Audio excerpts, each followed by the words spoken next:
are on it. Sorry, excuse me. Ooh, I like how it automatically when I come up, it's like, you're number 1 on advice. I think that's because not a lot of people offer advice. Maybe, question mark. Hi, Teresa. Hi, Blake and Jenny. Marjorie, April, Danny. Hey, everybody. So, confession, I slept in a lot. I mean, I woke up at probably... Oh, thanks, Jess R. That's so sweet of you. Hey, Jer and Jane and Mothy. Am I saying that right? Nurse Jessica and Brittany and Sophie, Robbie, Roar, Pamela. Everybody's here. Ooh, Wascally Wabbit and Rebecca. Be our guest. Be our guest. Happy New Year, everybody. I know some of you have already celebrated if you're in Australia or other parts of the world. I think, no, in the UK, no. You would not have made it yet. You're almost there. Almost. Hey, I know, I can't believe it is the New Year. But so confessions, I slept in pretty late. Thanks, Kimmy. That's so sweet of you. Yay. But I woke up at like, I guess 9:30, 9:45, like normal, as per usual on the weekend. And then I just let myself go back to sleep and just laid in bed on my phone on Instagram. Thanks, Jess R. Until about 11:30. So I was just being lazy. And I have no regrets. Or what does everybody says? No fucks given. Ooh, thanks, JD Dotto? JD Dotto? Am I saying that right? It's Shannon. It's Shannon. So anyway, that's what I was doing. I was sleeping in. And then I had breakfast, and then I come to see you. Hello.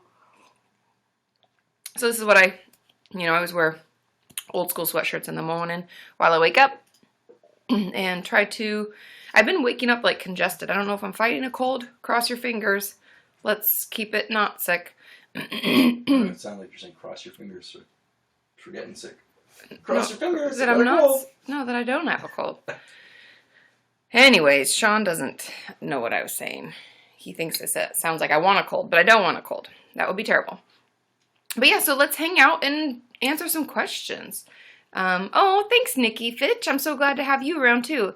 It's nice that we get to hang out for a little bit here before any of you go out and, celebrate or whatever. I think Sean and I are going to keep it mellow. We're going over to a friend's house today, this evening, and that's really it. I didn't even feel like going out for New Year's this year. It's always such a big hoopla in LA that, thanks, Jess R., that it becomes like just more of a production than I'm really ready to take on, because it's like you gotta get up and out and gotta take your Uber all the way over to the other side of town, and then you gotta wait in line, you gotta buy tickets or all this shit, and I just couldn't be bothered this year. I even said to Sean, I'm like, do we even want to, like our friend's house, that we love them, we've been friends with them forever, I'm like, do we even want to go over there? And they live like down the street. So anyways, you know how it is. Yeah, New Year's is overrated, and it's just too much pressure. And I guess if you're like rich and famous and you go out and people are like, yay, and people dress you and do your hair and makeup and stuff, I guess technically all I have to do is wake up. I guess I could do that. But otherwise, it's just too much. Too much pressure. It's called a Kardashian New Year. Sean says that's called a Kardashian New Year. I think he's right. I think it's true. Hi, Laura from Germany. Whoop, whoop. So anyway, yeah, so we're just going to keep it mellow. We got a clean house, super exciting things over here at the St. Louis household. Oh, Sarah, your mom's a taxi driver. I'm sure she's busy tonight. I always try to be super nice to the Lyft or Uber drivers because, I know people can be total assholes. Okay. Oh, thanks, Marjorie. If I am, I will. I am not. That's actually something I've been talking with a few of my friends who are on YouTube who do beauty guru stuff. I'm always like, maybe I'll come on your channel. You can teach me how to do makeup. And they're like, you do makeup fine. I'm like, no, really. Like, I only know one thing. I don't do makeup, so that would be really helpful. Okay. Oh, Alexander's asking about schizoid personality disorder. I have that video coming to you soon, so stay tuned, and I'll talk all about it. It's not something that I specialize in. It's not something that I see very often. Therefore, the video will be the best way for you to hear, because I went through like different treatment options. I went through how we diagnose it. So if you're concerned about schizoid personality disorder or you have questions about it, ooh, you guys, it's a party. It's official at 1 o'clock on a Saturday. Thanks, Keely. I'm glad you could make it to this one too. We get the fireworks. So anyway, I will do more videos on schizoid personality disorder and how it's diagnosed and all that stuff, what it means, how it's different, anyway, so that's how that works. KDD asks, how do I stop convincing myself my eating disorder isn't bad enough to get help? In truth, I think it's part of that, like, talking back to the eating disorder voice, because our eating disorders, like, sorry, my hair is driving me crazy. Eating disorders have, like, just a nasty way about them, and they slowly, like, find their way into our life and don't give us a break, and they just talk negative things to us all day long. And so I think it's important for us to talk back to that negative voice with some positive things. It doesn't have to be, you don't have to believe them, you can fake it till you make it, but in my eating disorder workbook, I think it's like the second task or something, I have you do that.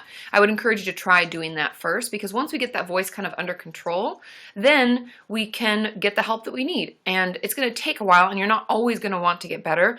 I feel like that's part of recovery, is just sticking with it, even on those days when we really don't want to, but know that it's worth it. And you don't have to be at death's doorstep to get help for anything. You don't have to be completely not functioning to get help. You just have to want to get better. And that's why even going to therapy, for any of you out there who don't have a quote unquote, diagnosis or any kind of particular mental illness you're working on, you can still go to therapy. Like, you just go to talk about what's going on and get some support. You don't have to be, ill to have that happen, okay? Excuse me, you guys, sorry.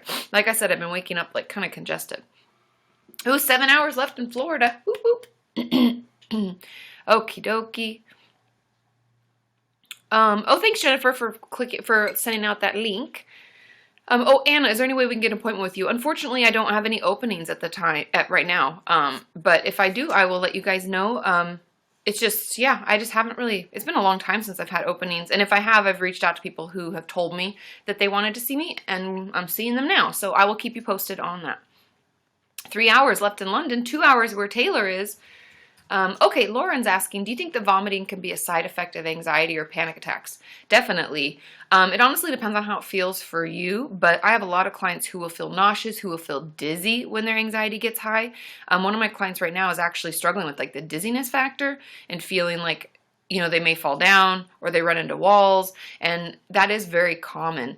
What that really tells me, though, is that it's so bad, like the anxiety is so high, or our panic attacks are happening so frequently, that we literally can't manage it, and it's manifesting itself physically. And so I would encourage you to please talk to your therapist, talk to your psychiatrist. Getting on medication, even if we're not for medication, may help you right now so that those symptoms will stop, so you can get under, some of those symptoms under control, so you can do the work that hopefully you're doing in therapy.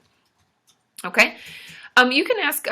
Airborne, you can ask the question on here or on Patreon. I will hop over to Patreon in about 5 minutes and answer a couple questions that way. And then I'm going to guest some people. So really depends on how you want to ask your question. Do you want to be a guest? Be our guest. Be our guest. Or do you want to, I'll try to get through Patreon's questions in the next couple of days. Hopefully I'll have time today to get through them and answer as many of them as I can, if I don't have a chance to answer them on the live stream. 1 hour left for New Year, wherever Roar is. Okay, Emily B says, can you talk about how to blend appointments with your dietitian and therapist? I feel like I'm just repeating myself talking about the same stuff. The best thing you can do is sign a release for your therapist and dietitian to talk. And you have to sign one on each side unless they fax a copy over to the other person. And that's just so that we can talk about what's going on and what the treatment is and what's working and not working amongst one another.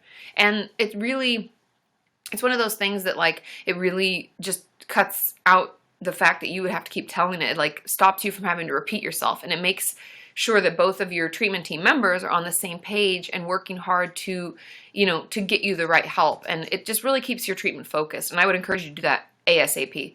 And if they haven't asked you to do that, why? Oh, thanks, CC Diaz. Ooh, you guys are so sweet today. And look, 4,000 likes. Let's see if we can get it to 20,000. I think we can. Harry Potter and I, we have faith. Okay. Sorry, guys. I know that that's a terrible sound, but I apologize. In other news, the lighting looks good. I think with the two computers pushing light that way. Oh, it looks good. Sean likes the light. Sean's my lighting director. He does all of that stuff. That's really him. So, big thank you to Sean this year. Oh, thanks, Kimmy, for the hug. Sending a hug your way. I know it. I wish that I could give you all hugs. Hey, come to VidCon Europe. Come to VidCon in Anaheim. I'm trying to get them to send me to VidCon Australia.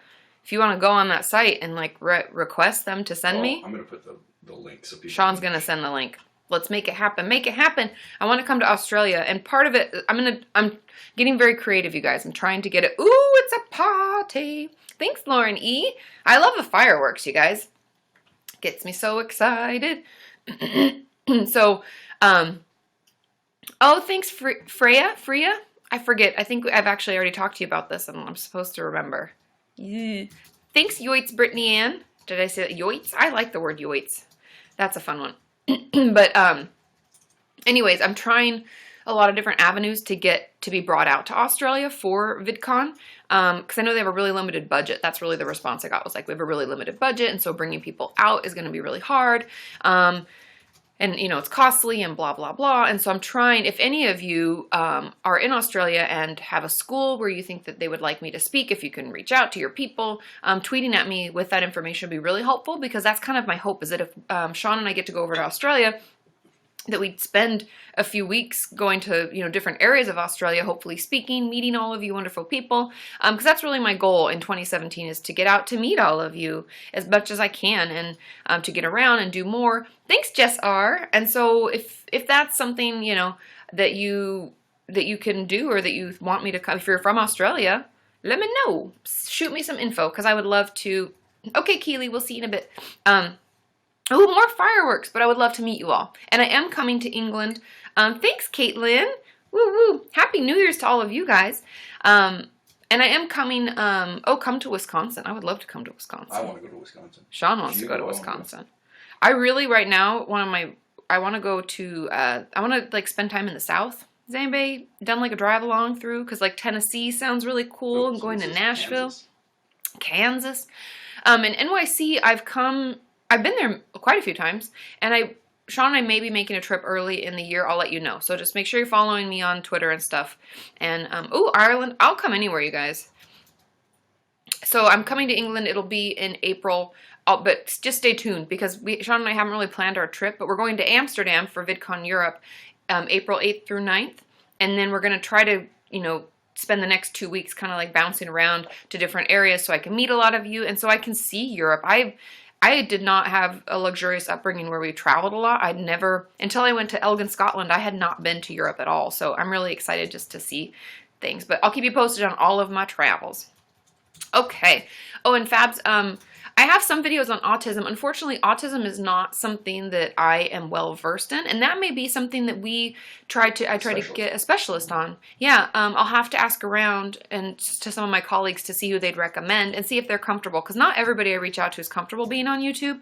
I think because they just worry that, what if I say something wrong, and what if it doesn't come across right? And I'm like, our community's wonderful. Don't worry. So, yeah. Oh, LGBT videos, Jen. Definitely. If you have specific topics you want me to touch on, that could be great. I could also have other people come on. Oh, Laura lives in Bremen. What? Bremen? No way. Bremen, right? Yeah. I have a friend that lives in Bremen. I'm coming to Bremen. I'll let you know when I'm there. But yeah, I have a friend. We have a good friend of ours for years that lives in Bremen. So anyway, what was I talking about? Now I lost my train of thought. Oh, no, it was Sean. I think mental health. He's such a smart ass. But Jen, I was answering your question about LGBT videos. If you have specific topics, let me know, and then I'll try to get other people to come on and talk about their experience. I think it's really great having people talk about what they're going through and their experience in that community, and then for me to offer some of the mental health or self-care aspects of it. And also, you know, taking from their advice and their experience, because that's really cool. So I can definitely do that. Thanks, B. Griff, you're on today too. Woo, woo, woo. I'm glad a lot of you were able to get on. I never know what times or days are best, but I figured because of holidays it'd be pretty easy. So yay, thank you for the fireworks. Woo, woo. Okay. Ooh, more fireworks. More fireworks. Thank you, B. Griff. I just love that name. I told you last time. I just love it. Okay, Lauren, okay, I'm going to go over to Patreon in just a minute, but I'm going to answer this one question really quick. Actually, two. They're right in a row. Emily D says, can you tell the difference between intrusive thoughts and flashbacks? Thanks, B. Griff, for all the fireworks. Intrusive thoughts are things that bubble up for no reason, and they usually aren't based in fact at all. They tend to be like kind of nasty in nature. I've talked, not naughty by nature. I know what you're thinking. That is a rapper, but nasty. Like, sorry guys, I'm a smart ass sometimes. But they tend to be like negative and icky and things that we would not normally think of. And I have a video about what are intrusive thoughts and how to deal with them. And so thinking, oh shit, oh there it is, okay. And so that's the difference, because flashbacks are things that have actually happened to us and things that were traumatic. And thanks be Griff for all the fireworks. And so the intrusive thoughts are very different because they haven't happened, and they're more just like negative things that pop up and go away.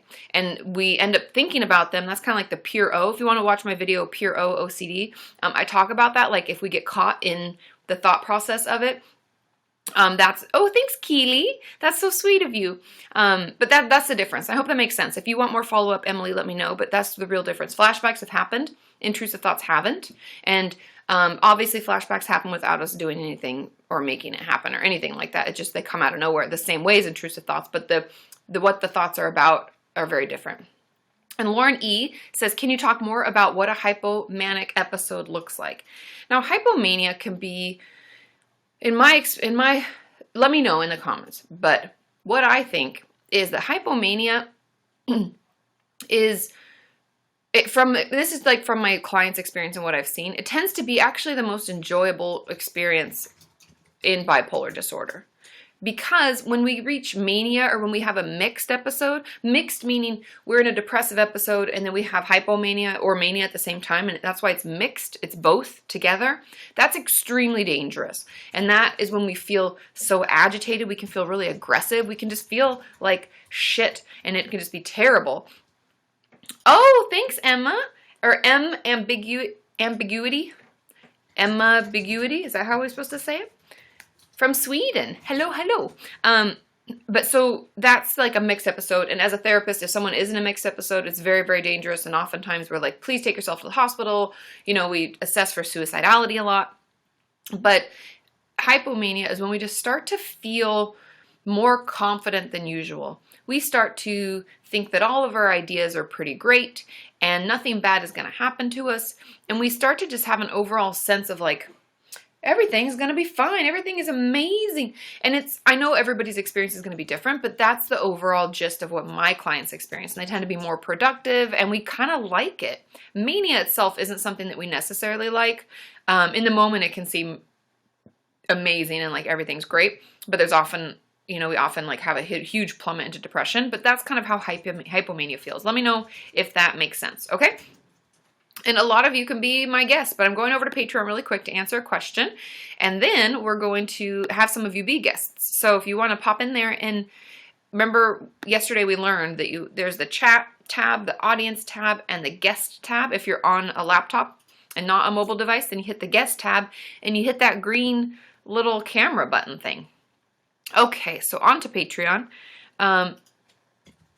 Okay, so this is a good question. Someone says, at what point in a new relationship do you tell your partner that you have a mental illness?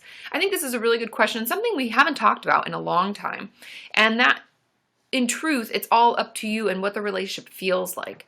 I would encourage you to wait a little bit just to protect yourself. And this is I'm speaking from like my own thoughts about it, because there is no right answer, okay? And there's no wrong answer. You're going to do what feels best for you in that relationship. And so I think that considering how much you would share with them, thanks, Strawberry. That's so sweet. Whoop, whoop. And Heidi, yay, yay, yay, yay. Consider, like, think it through first. Consider what you think how they would respond or react to it. How much you tell them normally. Thanks, Sheepishness. That was the first person that was on when I got on today. Wolf of Eden. I love the names, you guys. I love them.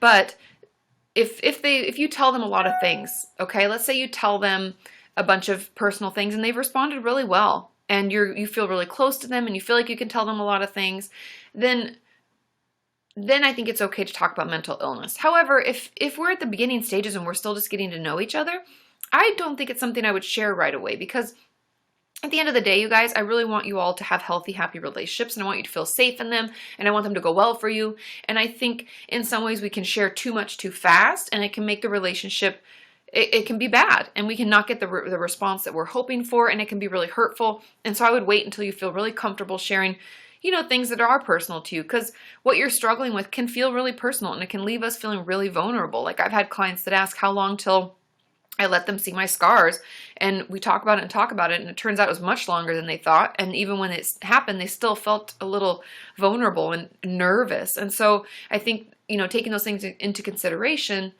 will help make sure that you're talking to them about it at the right time. Okay?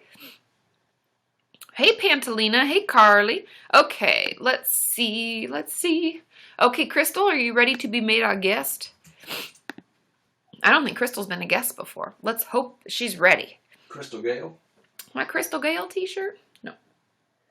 Oh, bye, Laura. Bye. Happy New Year. Hi, Crystal.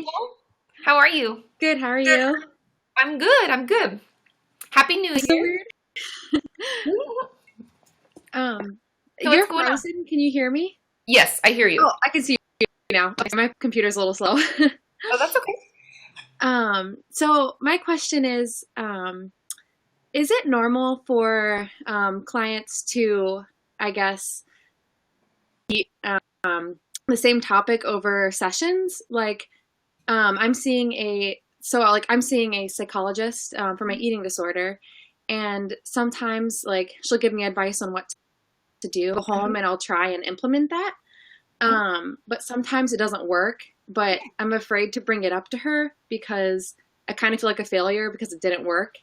And I almost feel like I'm bothersome by like continuously bringing it up.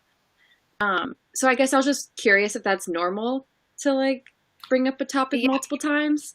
I don't know. It is very normal. No, the truth about it, and I'm just going to speak from what I do in my practice, is like if I give you homework or I give you like a task, like eating disorder based, for instance, I'll tell my clients like right now I just want you to track when you're eating and how hungry you are. Like I'll have them do the hunger levels. Depends on where we're at in the treatment, right? But that's just an example. And let's say they come back and they're like, I couldn't do that at all. It was really triggering. Then it'll tell me by you saying that it didn't work or you couldn't do it at all, that tells me that I'm ahead of you. Like I'm pushing you too fast. So then that's really good information for me because then I'm like, oh, okay, then let's take a couple steps back. Let's start with talking back to that voice then. Let's keep doing that a little bit. And then I want you to do one other thing. Like, let's say we're doing a challenge food or I don't know. And I would do that. But it's good for you to tell her that it's not working or that you can't do it. It doesn't mean that you're a failure. It doesn't mean that things aren't working in general. It just means that you're not at that level yet. Like that thing for some reason is either too triggering, too difficult, or it's just like we're 2 steps back and she may be moving too quickly.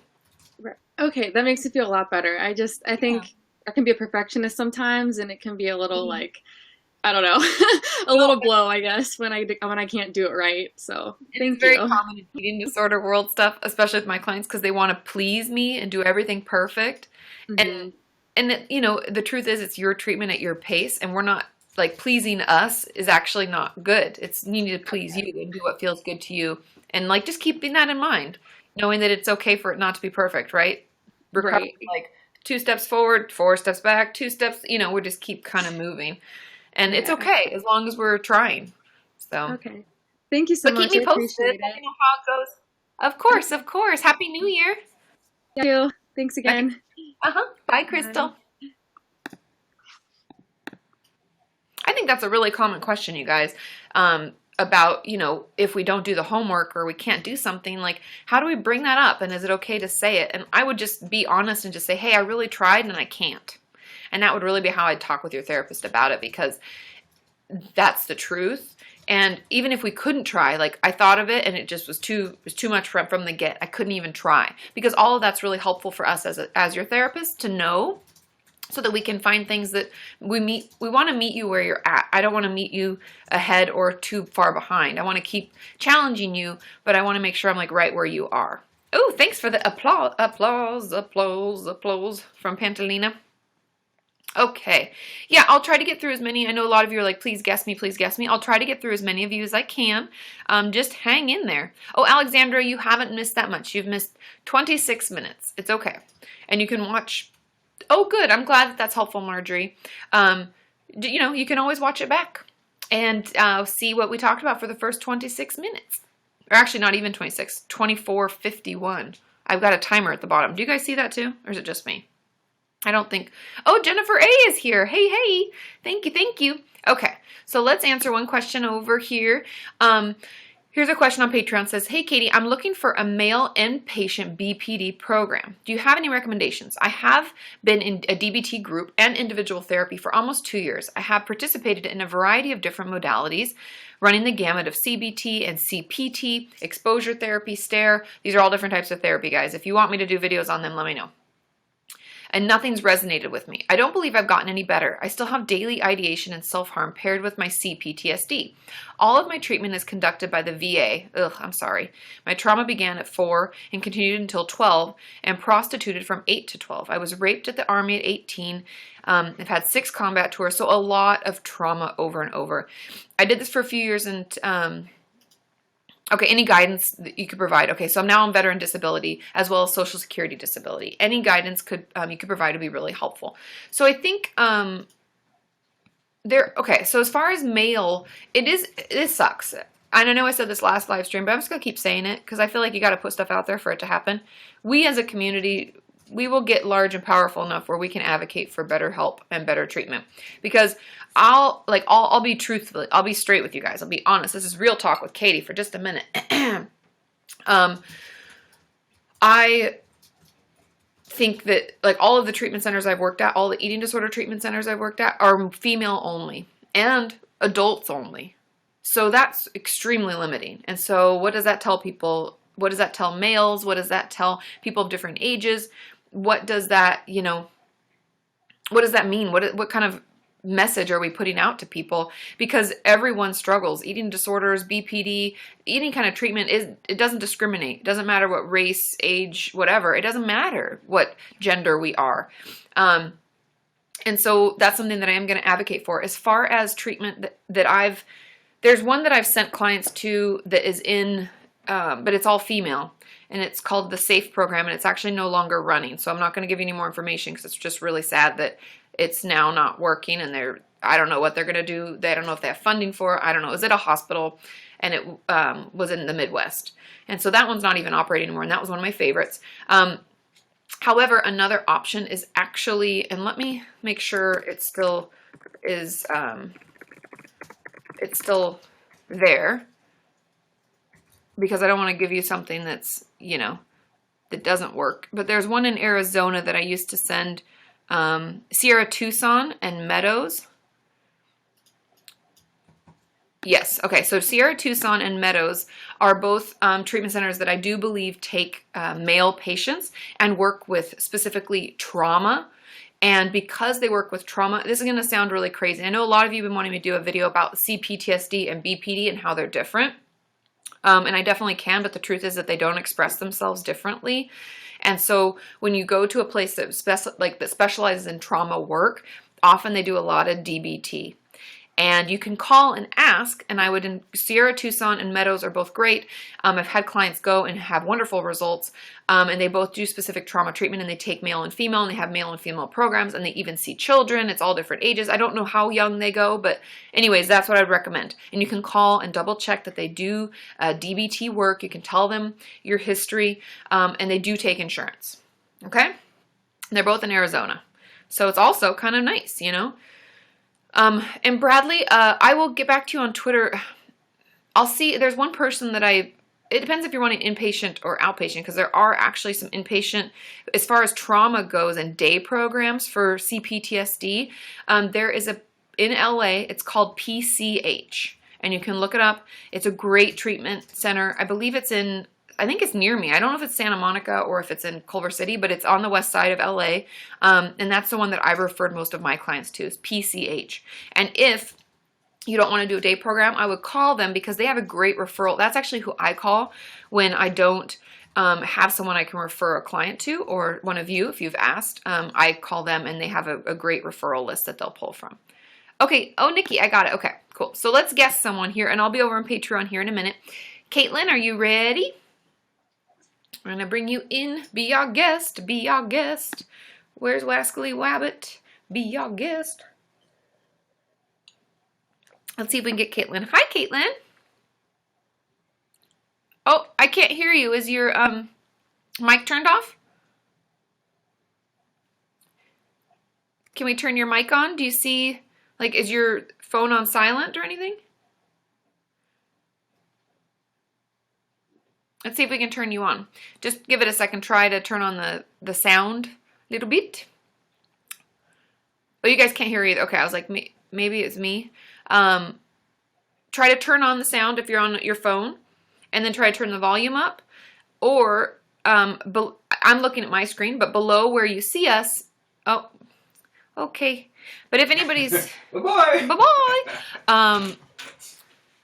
Yeah, I think it's just the mic. And if any of you... For me, at the bottom of where I see myself, on the very right-hand corner, is the mic button. And one time I touched that on accident and it shut off. And you guys were like, I can't hear you. And I was like, why? What happened? Okay, you can try after, Caitlin. That's fine. Just make sure your mic portion of YouNow might be X'd out. That's what happened to me before. Alexandra and Wascally Wabbit, be our guest. Be our guest. Okay. Let's see. Heidi says, I skip meals sometimes, and especially in front of people. I don't have a negative body image, and I skip meals to punish myself. Is this anorexia? Oh, thanks, Jelly. That's so sweet. Okay, Heidi. It depends on why we're skipping meals. Ooh, it's a party, you guys. We've got fireworks. Thanks, Pantalina. Happy New Year. So if we're skipping meals because we're anxious, because we don't feel hungry and too many people are around, it just gets overwhelming, and it's more based on our social anxiety. Thanks, Andrea. That's so sweet. I hope I said that right. I know. Can we get to 10,000 thumbs up? We're at 8,700. I think we can get to 20 before this is all over. Oh, hold on, Bradley. I'll tweet me about it and I'll get on and I'll send you the link for it. So anyway, when we skip meals because of anxiety, that's one thing. And that might be that we just have such bad anxiety. Like that person was saying that they feel really nauseous and throw up because of their panic attacks and anxiety. That's one component of it. But if we're skipping meals because we feel like people are watching us eat, we worry about what they're going to think about us, about what we are eating and how much, and we're trying to control our food because of other things that are going on. And I know we may not realize that now, but if you can't, it may just be like, I feel really ugly, and if I don't eat, I feel better about myself. That's an eating disorder. And skipping meals isn't something that's healthy, and it's not good for us. Oh, Wascally Rabbit, yeah, if you get the free spin. Free spin! So yeah, so I hope that kind of clears that up, because skipping meals for any reason is really not good. It just depends on where it's coming from, whether or not it's an eating disorder, an anxiety disorder, or some kind of, component with something like that. Okay? Let's see. Let's guess somebody else. Let's guess. We have Jess. Oh, we have a question? Sean's trying to send me signals, and I'm not really getting the signal. I was just waving at you. He was just waving at me. Okay. It looks like Jess R is in New Zealand. It's already the new year over there, isn't it? I think that is the case. Let's see if we can get Jess R on. Be our guest. Be our guest. Hey, can you hear me? Yes, I hear you. Awesome. There you are. My question is, I've been going through a lot over the Christmas holidays, real triggering events, and instead of dealing with anything sort of at the time, I repress them and I hold on to them. And it's not very healthy, because by the time I'm ready to deal with them, it's a whole lot of stuff, and I just don't know how to deal with that. Instead of dealing with one small thing, it becomes a lot more, and I'm not sure how to sort of sit back and take on what's happening. So I was wondering if you need any advice about that. Yeah. Yeah, I think there's a couple of things. That's, am I echoing for everybody? Let me know if you hear the echo. Oh, no. Because maybe, okay. If anybody hears the echo, we might have you pull out the headphones. That's why journaling is actually really helpful. Oh, there we go. Yeah, no, echo. Okay, I'm just going to answer. Okay, everybody did hear the echo. Okay, well, I'm going to answer the question anyways. If you have follow-ups, let me know. Just hop back in the guest one, okay? So I think that the way to not let things build up, it's hard, and it takes practice, okay? So be really patient with yourself, because it takes time, and it's something that we're going to have to learn for ourselves, okay? And that's why journaling is so helpful. If we're not able in the moment, because that's honestly the hardest, and that's like the ultimate goal, is in the moment when someone does something that's really hurtful, we are able to say that was hurtful, and, talk about it until we feel better. But that's like, step 25, and we're at step 1, where we're just trying to figure out how to process it somewhat in the moment so that it doesn't build up. And so I think journaling is a great place to start, where you just try to, even if you can't write out what happened that day, starting with bullet points can be really helpful, so that when things happen that are hurtful, harmful, triggering, whatever, we have a way to express it. I also have a lot of my clients do different logs. It depends on what you're struggling with, but there are like Recovery Record I use for a lot of my eating disorder patients. There's the SAFE app, SAFE, that we use for like impulse, for self-injury. There's journaling, there's actual journal apps, so you can do it on your phone. And a lot of those prompt you to help you kind of process through what's going on so that it doesn't feel so difficult, and it actually helps you get started. Okay, so that's where I would start with that, is just journaling. And then also, if you have a safe person like a friend or a family or support team member of any sort, have some kind of thing that you've talked with them about where you can reach out, whether it's through email or text or calling. You can reach out to them so that you can have a place and a way to get a hold of someone and know that what's going on inside is getting out. And then keep me posted. Let me know if that helps, because that usually stops the buildup. And that's honestly why therapy is so helpful and beneficial too, even for me. Like if I hold on to something and just try to stuff it down and keep going forward, I just slowly start feeling worse and worse. And if I have a place to vent and talk about it and gain some insight and just, get it out of my head, that I feel better. Like, and I even sometimes when I'm not seeing my therapist, like calling my mom and talking to her, because she will listen to me bitch and then, offer some sage advice. And so finding some ways to make that work for you so that you can get some of that out will feel so much better. And no, you can just start small, just like with one thing that's happened, one little portion, one emotion that you felt, if it feels overwhelming. But keep me posted, okay? Let me know. Let me know if that works, and keep me posted for next week, okay? Okie dokie. Oh, thanks for all the love, you guys. Carly and Freya and Keely. You guys are so sweet. Oh, PJ's here. Hey, hey, hey. Hey, PJ, hey, Bear. How are you? Oh. It's my cousin. He's on. Okay, so let's answer a few more questions. Jay Lynn. Thanks for the fireworks. Potty. Okay. Oh, that's fine, Jess. No worries. Oh, you dropped your phone. I'm like, I didn't know what happened, but you went bye-bye. So I hope that that's helpful. Let me know. And let me know if that helps, and, keep me posted. Okay. Any ideas? So Flora says, any ideas? Ooh, come back. Okay. For people with learning disorders and mental disorders, it makes it really hard to explain what's going on, even to my trusted therapist. I think a lot of it with, when we have a learning disability or a learning disorder and a mental illness, a lot of it, comes down to practice and figuring out what works for you, because everyone is so different, right? When it comes to mental illness, when it comes to learning disorders, when it comes to anything, it can be really difficult for us to know what's going to work, right? But we know that what we're doing right now is not working. And so I'd bring it up with your therapist and say, oftentimes I have a really hard time expressing what's going on, and I have a really hard time letting you know what I'm really struggling with and what's happening. Can we try something else? And challenge your therapist. I know that sounds bad. I don't mean like, give me something to do. I'm not saying that you should go into your therapist and be like, you fix this, but it is up to us as therapists. If you're expressing discontent and you're having trouble expressing something to us and getting the message across, we need to try other ways to make that happen. And that could be anything from bringing in a journal. That could be maybe we use some of my clients when they're really struggling, I try to ask the question differently, and maybe that cues a response. Or maybe we do some art therapy and things to get messages across. There can be a lot of different ways that we use different tools to express what's going on. And so I would bring this up with your therapist. And even if you can't bring it up in session, if you struggle to express it, maybe start slowly writing it down and putting it together, if that works, so that you can get the message across. And then keep me posted, because it is kind of hard. Everybody say hi to PJ. He's so popular. He was out to visit not too long ago. PJ. Get him one. Yeah. Sean's rallying the troops. But anyway, I hope that helps, and let me know. Keep me posted if there's, if you've tried other things and that doesn't work. But if, keep me posted. That's my main thing. Okay, I'm going to swing over to Patreon and answer a question over there. Okay, we answered both of those. Ta-da!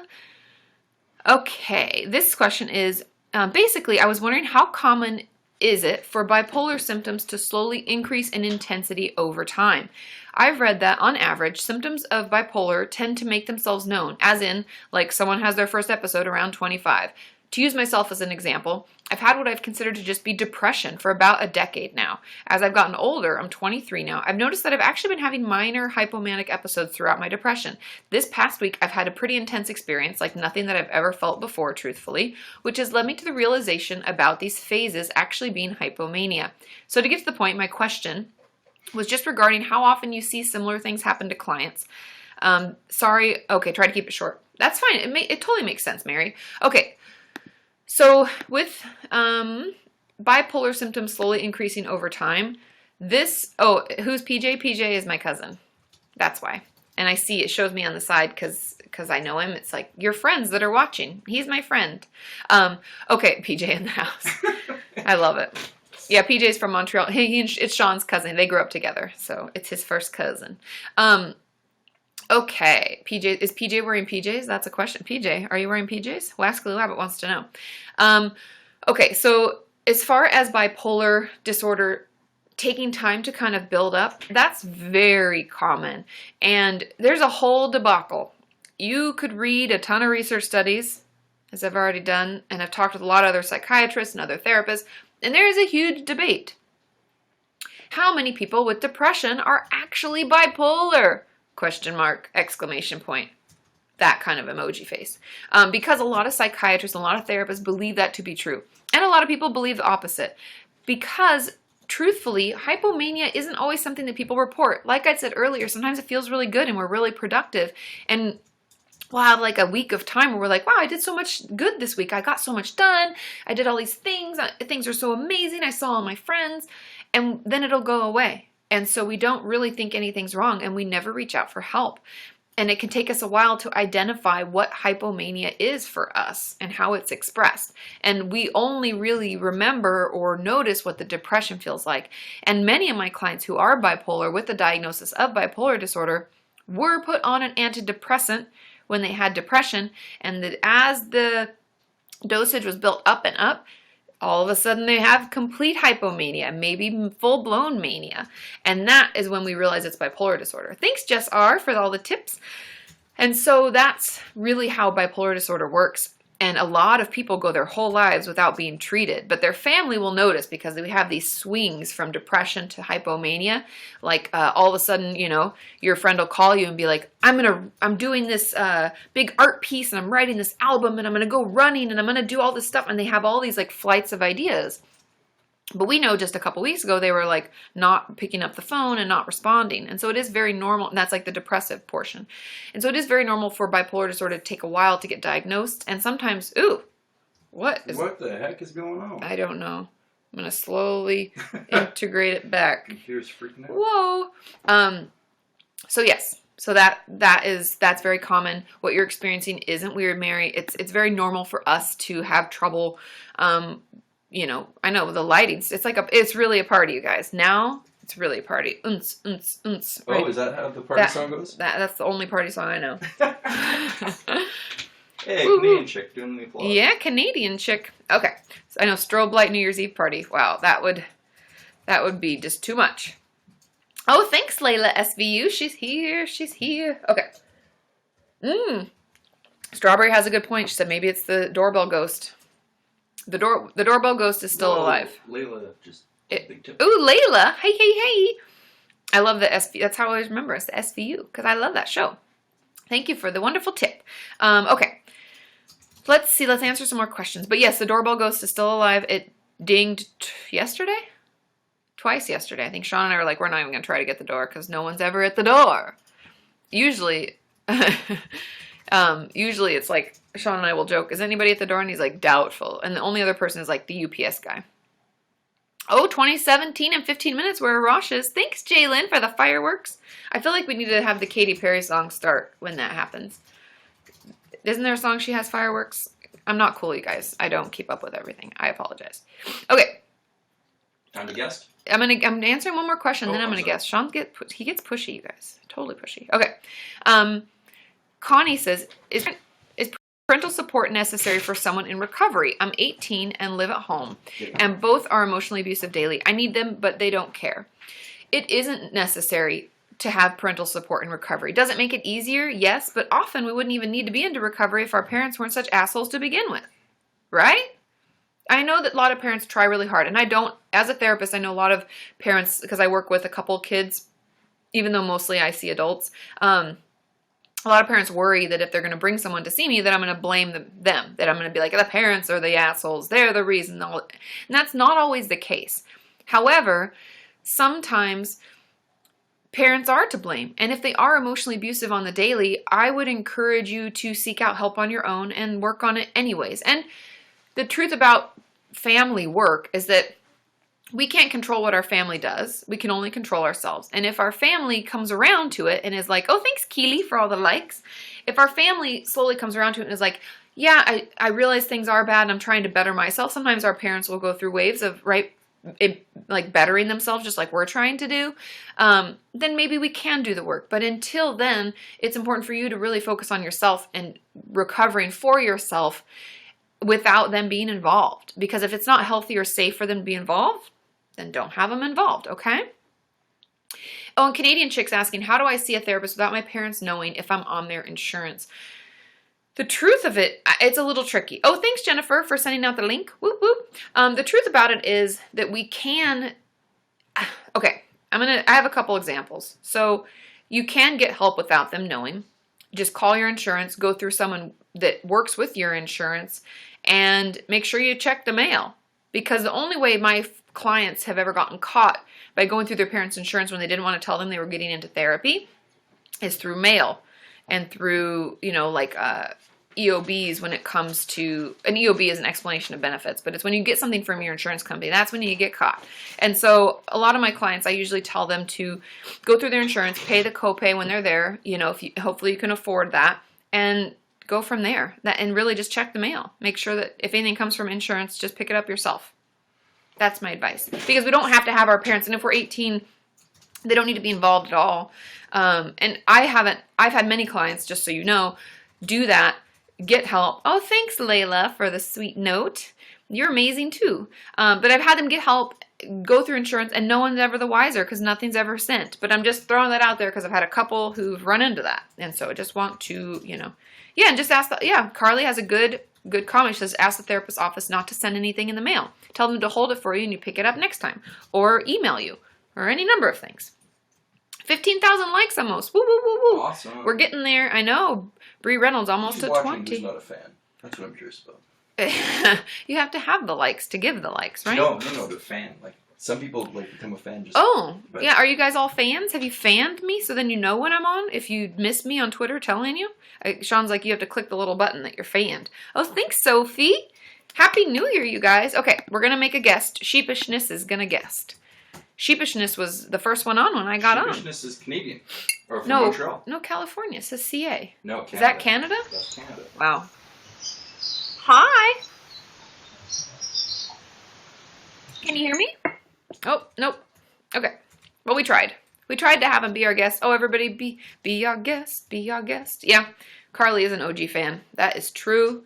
True. Oh, and for anyone who doesn't know, Carly's also a moderator. Oh, yeah. Well, sorry guys, I know, was she in the rainforest? It sounded like it, didn't it? Maybe that's her relaxing music. Or maybe it's white noise in the background, so nobody knows that she's on. People have all their reasons. Okay. Let's see. Let's try to guess somebody else. And if anybody's wondering, I'm just going in order. We have them in order here, and I try to put people on who haven't guested. So Kimberly, you are up. And that's how I'm finding you. So if anybody wants to know, I'm just going in order. Okay, Kimberly, let's see if we can get you on. Be our guest. Be our guest. Oh, Jennifer A. Yeah, I can look for that. I didn't see you in the queue yet, but I will look. Let's see. Pink noise, Carly. Me too. Instead of white noise. Why is it white noise? Why couldn't it be like red noise? What would red noise sound like? Ah! Like that, I think. Terrifying. Maybe blue noise is better. I think I've had too much coffee. Sean thinks he's had too much coffee. Is that possible? I don't know. Oh, it blocks you out, lastly? Why? That's so weird. I think I saw someone else using them, that's silly. Ryan says he doesn't like the red noise. LOL. I didn't like it either, Ryan. Let's be honest. Okay. Oh, Jennifer, there you are. That's weird. You popped up to the top. Okay. And then after this, I'm going to answer a few more questions on Patreon. And I also have a mail haul, you guys. It's crazy. Let's see if we can connect with Jennifer here. Hi. Hi. Sorry, I'm in my car. That's okay. We Pulling can over look right at you. We can look at your side. Oh, there you are. Okay. now. Yeah. I was like, Sorry. it's okay. How are you? I'm good. I'm okay. How are you doing? I'm good. I'm good. A slow start to the morning, and it's really dark out in LA today. It's like raining, so it feels like it's late. Feels like it's night. That sucks. What are you gonna do? Yeah. So what's going on? So basically, there was like two things. Well, one is like, I know I had wrote on Patreon about like, this time of year, like being hard for me, not only because like the time of year and the holiday in general, but because the, anniversary of my son's passing is coming up, this Friday. And the issue I'm having is like, I started seeing a new therapist, the only therapist I've ever seen in June of this year.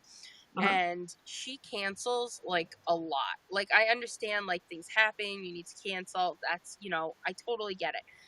But this has Is it because it's the holidays the reason she's canceling? Thanks, Nikki, for the snowboarder. Woo woo. I mean, it could be, but it's like ever since I've started seeing her, she just like cancels a lot, and like she'll either be like she's not feeling well, or her children, or something's come up. And I get that. I get that things happen, but it's like she's recently like canceled the session that we have scheduled, and it's like I'm freaking out because like she knows about the situation, and I know things happen. I'm not like saying like, oh my god, she canceled, like how could she do that. Like, I'm not trying to be like that. It's just like I don't know what else to do right now, and like I don't really have any support in like my personal life other than my therapist, so it's just kind of like overwhelming, and I don't know how to deal with it. And yeah. And do you like her other than that? I mean, I know that's a big thing, other than the fact that she doesn't see you regularly. Yeah, she's very nice. I like her. I feel like we click, so. And I mean, I don't know. I have my own thoughts. So like, there's two sides. Okay. I'll give you the therapist side first, and then I'll talk about like the client portion of it. Because as a therapist, it's unethical. And it's unethical because it's not consistent. And that's not to say that we're not human and we don't catch colds and things don't happen. And I get it. Like, but I can truthfully tell you that I've only canceled like maybe, let's say 2 to 3 times a year on my clients. And I know that maybe I just don't get sick as much as other people, but I also am really cognizant of the fact that it's important for them to have regular sessions. And so I usually plan my travel and, time with that in mind. And I also am not in my practice full time, like 5 days a week, like a lot of people. So I think that it's not right.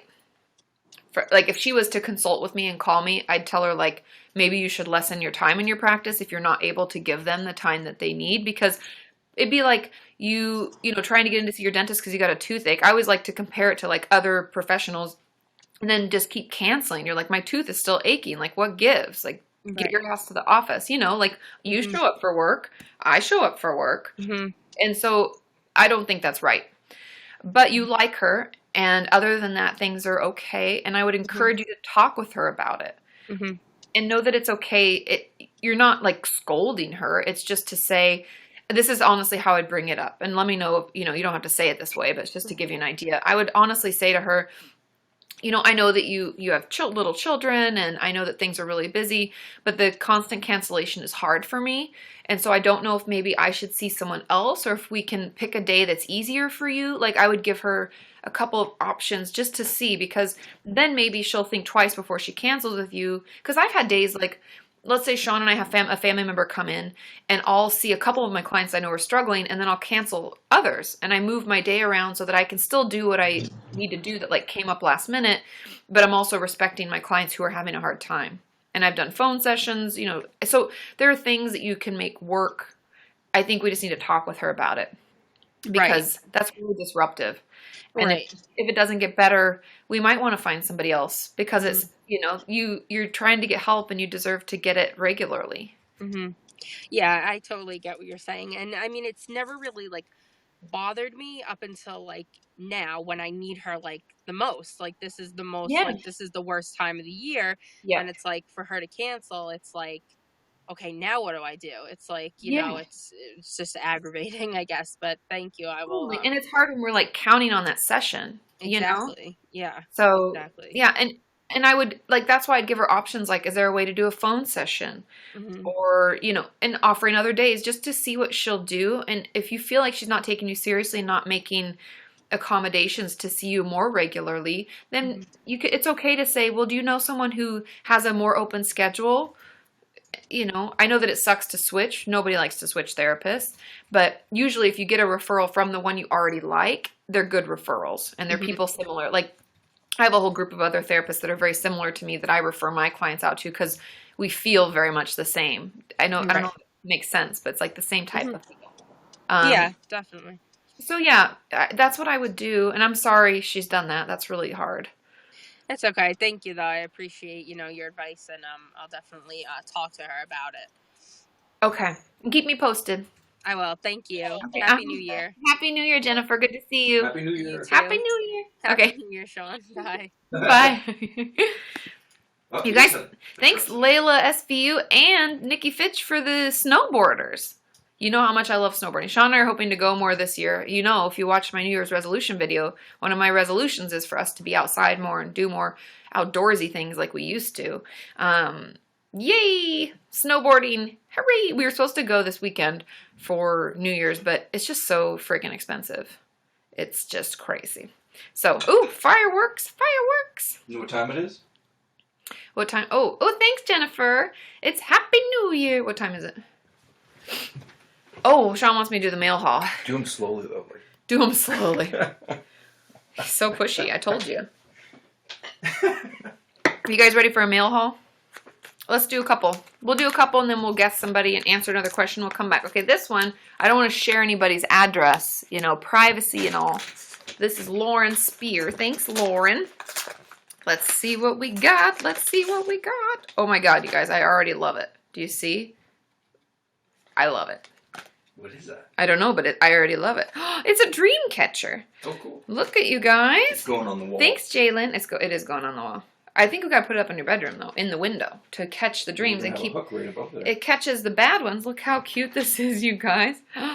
Did you make this yourself? I have to read the note to find out. But look at the cute card. And I'll read the cards on my own, but I wanted to see... Oh, she collects them. She collects dream catchers. This is so pretty. I love it. Thank you, Lauren. Okay, that one thing down. Oh, I gotta find a place to put that. Okay. I love that the feathers poked out of the card, you guys. That got me super excited. Okay, so I know, pink dream catcher. It's like pink noise. We were just talking about pink noise. Pink dream catcher. Catch all those pink dreams. What do we think pink dreams? I feel like pink dreams is like a Disney dream. Like it's like a fuzzy pink haze, like with little Tweety birds. Like, I don't know. Maybe, Cinderella-esque when they wake her up. Steph B, are you ready? I see you're waiting. Be our guest. Be our guest. Thanks, Jennifer, for letting Aurelia know. My P.O. box is under every one of my videos in the description. Dancing pink hippo. Exactly, Wascally Wabbit. Ooh, Great Britain. Steph, are you there? Hello? I think I just spit water on the screen. Oops. Steph, are you there? I guess not. Steph B. Hey, yo. Okay. Be our guest. Oh, you guys, they've got Wascally, they've got the singy-songies. What's going on? How come it won't give you the singy-songies? Alexandra's got it and Christina's got it. Be our guest. Be our guest. Okay. Let's try another one. Leah, are you ready? Oh, invite declined. Leah declined my invite. Okay, let's do another. I've got a whole bunch of stuff, you guys. I've got 1, 2, 3, 4, 5, 6 more. This one is from Jennifer. Jennifer, we just talked to you. Ooh. Okay, it's really sticky. Okay. Let's see. Oh, Merry Christmas. Ugh, why does it do that? It's like strobing. Stop the strobing. We better? Whoa. It just got too excited about the party that is happening. Oh, you guys, it's even wrapped. Ooh. Oh, you guys, I'm excited. Looks like it's jewelry. See? Oh, you guys, it's one of those bracelets. I love it. Okay, gotta throw the wrapping paper away. See, it's, oh, thanks, Jennifer. Look at, it's got a tree, you guys. I don't know if, can you see it? Can you see it? Look, it's like our tree. Do you guys see? And then it's butterfly. Ooh la la. And then a little wing. Isn't this cute? Thanks, Jennifer. I'm so excited. I'll read the card later. I always like to keep it private. You know, you sent it to me and I won't read it out loud on a live stream, but, oh, I love it. This is so cool. So cool. Thank you. Thank you. Okay, you guys are so good to me. So spoiled. That's how I felt when I went to my P.O. box. They're like, you have 6 things to pick up. I'm like, ooh, I'm so popular today. I felt super excited. Oh, guys, we're almost to 20,000 likes. Okay, I'm going to answer one more question on Patreon. And I'm just going to hang out, you guys, until I get through all my packages. So we're not, I mean, I understand if you have to go. You don't have to stay. But I'm going to hang out for a bit. Okay. Okay, Hannah's asking, it's talking about Snapchat and my grandma. She's doing well. I'm actually going to call her today again to check in on her. Says, I've been part of a pro eating disorder community for a long time and have become really good friends with some of the people over time, and I rely on them to vent my feelings, etc., as they understand how I feel. However, I'm sure it's not healthy for my recovery to be friends with them. What do you suggest? It isn't very healthy to be friends with people who technically aren't working towards positive things in their life like you. Sorry, I've got glue on my finger. I was like, what's so sticky? And so spending time and being around people like that, sorry guys, I've got like, you know, some of the glue from the Ready Post. Okay. Spending a lot of time with people who are kind of detrimental to our recovery in some ways is actually not very good. And the truth about it is that we don't have to like disconnect from them completely and be like, we can't be friends. I think that, thanks Keely. Oh, 400 likes. You put us over we're 20,000. Oh, cool. Keely put us over. Woo woo. Jesus, criminy Christ. Why? Why, camera? Why? Anyway, limiting the amount of time that you spend with them, though, I think is crucial. And having a conversation. I know it's hard, and a lot of us don't want to. We worry about confrontation, and we don't want to upset anyone, and it can be really overwhelming. But I think that it's important for us to have the conversation about it and to tell them why. And to say, you know, I'm really trying to recover and get better, and I know that it's really hard, because you're there too, right? They're in it too. No one with an eating disorder is actually really happy about having an eating disorder. That's the truth. And so if we're honest with them and say, you know, I've really been struggling, and so I'm really working, you know, to get better. And so if I don't talk to you that much, that's why. And it's not that I don't love you or I don't care about you. It's just that I really have to focus on that. And, you know, some things in my life are triggering, and I'm just trying to like figure out where those are coming from and make the best recovery, you know, shot that I can right now. And just being honest about it. And say that you still can be friends and everything, but just talking. Talking is good. Explaining is good. Explaining and talking is what stops us from having hurt feelings, is what stops our relationships from taking a big shit. And so I would encourage you to talk with them about it. Thanks, B. Griff. Whoop, whoop. So anyway, that's what I would say, because it isn't that good to be friends with them, but you don't have to cut them out completely, because thanks, B. Griff, so much. That was so helpful. So thoughtful. Okay, and there's, other good questions. Okay, so many good questions, you guys. But I hope that answers your question enough, the Hannah who asked on Patreon. Steph B, I tried to guest you, and it did not allow it. It said no. So we tried to do, Kimberly. De Leon, are you ready to be our guest? Be our guest. Oh, Jennifer P, you want to? Oh, Sadie says she went to the bathroom. Hi. Hi. How are you? Happy New Year. Happy New Year. I'm good, thank you. So what's going on? So, I just had a baby about like 7 months ago. She's 7 months. Congratulations. Thank you. And I've been dealing with what the doctor told me it was postpartum anxiety OCD. Mm-hmm. And I have a question because, I mean, I get like these very scary thoughts that I'm going to hurt my baby. And Mm-hmm. they feel so real to me. And they really, really scare me. And I just want to make sure that I'm really not going to hurt my baby. Like, I don't understand why these intrusive thoughts continue to come to my mind without me wanting them. Yeah. And if there's an echo, I think people are hearing an echo. Do you mind if I drop you out and then answer? That's Ooh. Okay. Okay. Thanks, De Leon. So sorry about the echo, you guys. I never know why the echo is there because she didn't have headphones in. This is something I'm going to be talking about more in the new year, is postpartum depression, postpartum psychosis, all of the things to come along with having a baby and what that can do to our mental health. And I'm actually going to also talk a lot about miscarriages and stuff like that. So you guys can stay tuned for that. And I'm hoping to collaborate with some other YouTubers. And those are just things I'm kind of working on behind the scenes. So stay tuned for that. But as far as what De Leon was talking about, it's actually really common. And that's why there's so much of a stigma associated with postpartum depression and why a lot of women don't talk about it, is because it makes us feel like we're a bad mom. It makes us think that maybe we are going to hurt our child. Where are those thoughts coming from? But know that there's nothing wrong with you. You're not a bad mother. You're doing the best you can. And this is all very normal, okay? But the thing that I would encourage you to do is talk to your doctor and be honest. Just like you told me what's going on, tell them, because there are actually a lot of medications. If you're breastfeeding, you can still continue to breastfeed. It's safe for the child, that will help you better manage that, because intrusive thoughts are definitely part of anxiety, and that's probably like the OCD component that they're talking about. And then postpartum depression is so common. And it can actually develop anytime within the first year of having, and that's just when it starts. From the first year of having a baby, it could develop at any time. And I would just encourage you to speak up and start talking to them about it. And please ask if there are any groups around, because so I have a few friends that have had children in the last couple of years, and something that has been so beneficial for them, because both of them, one had an episode of like baby blues. The other one definitely had some postpartum depression. And she says what saved her life was the groups.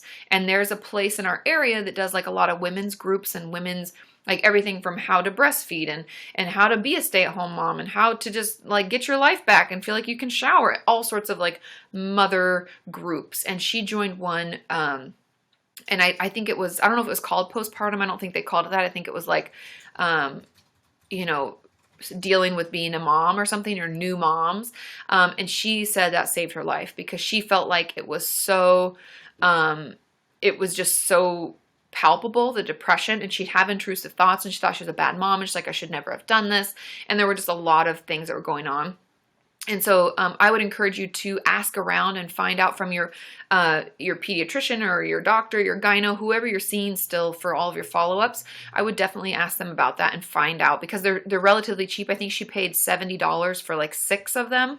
And it was just a way for her to connect with other moms. And those are people she still hangs out with all the time. And she says that really has helped. So I hope that helps, De Leon. Keep me posted. Know that nothing's wrong, but the sooner we reach out and the sooner we speak up, the better. Okay?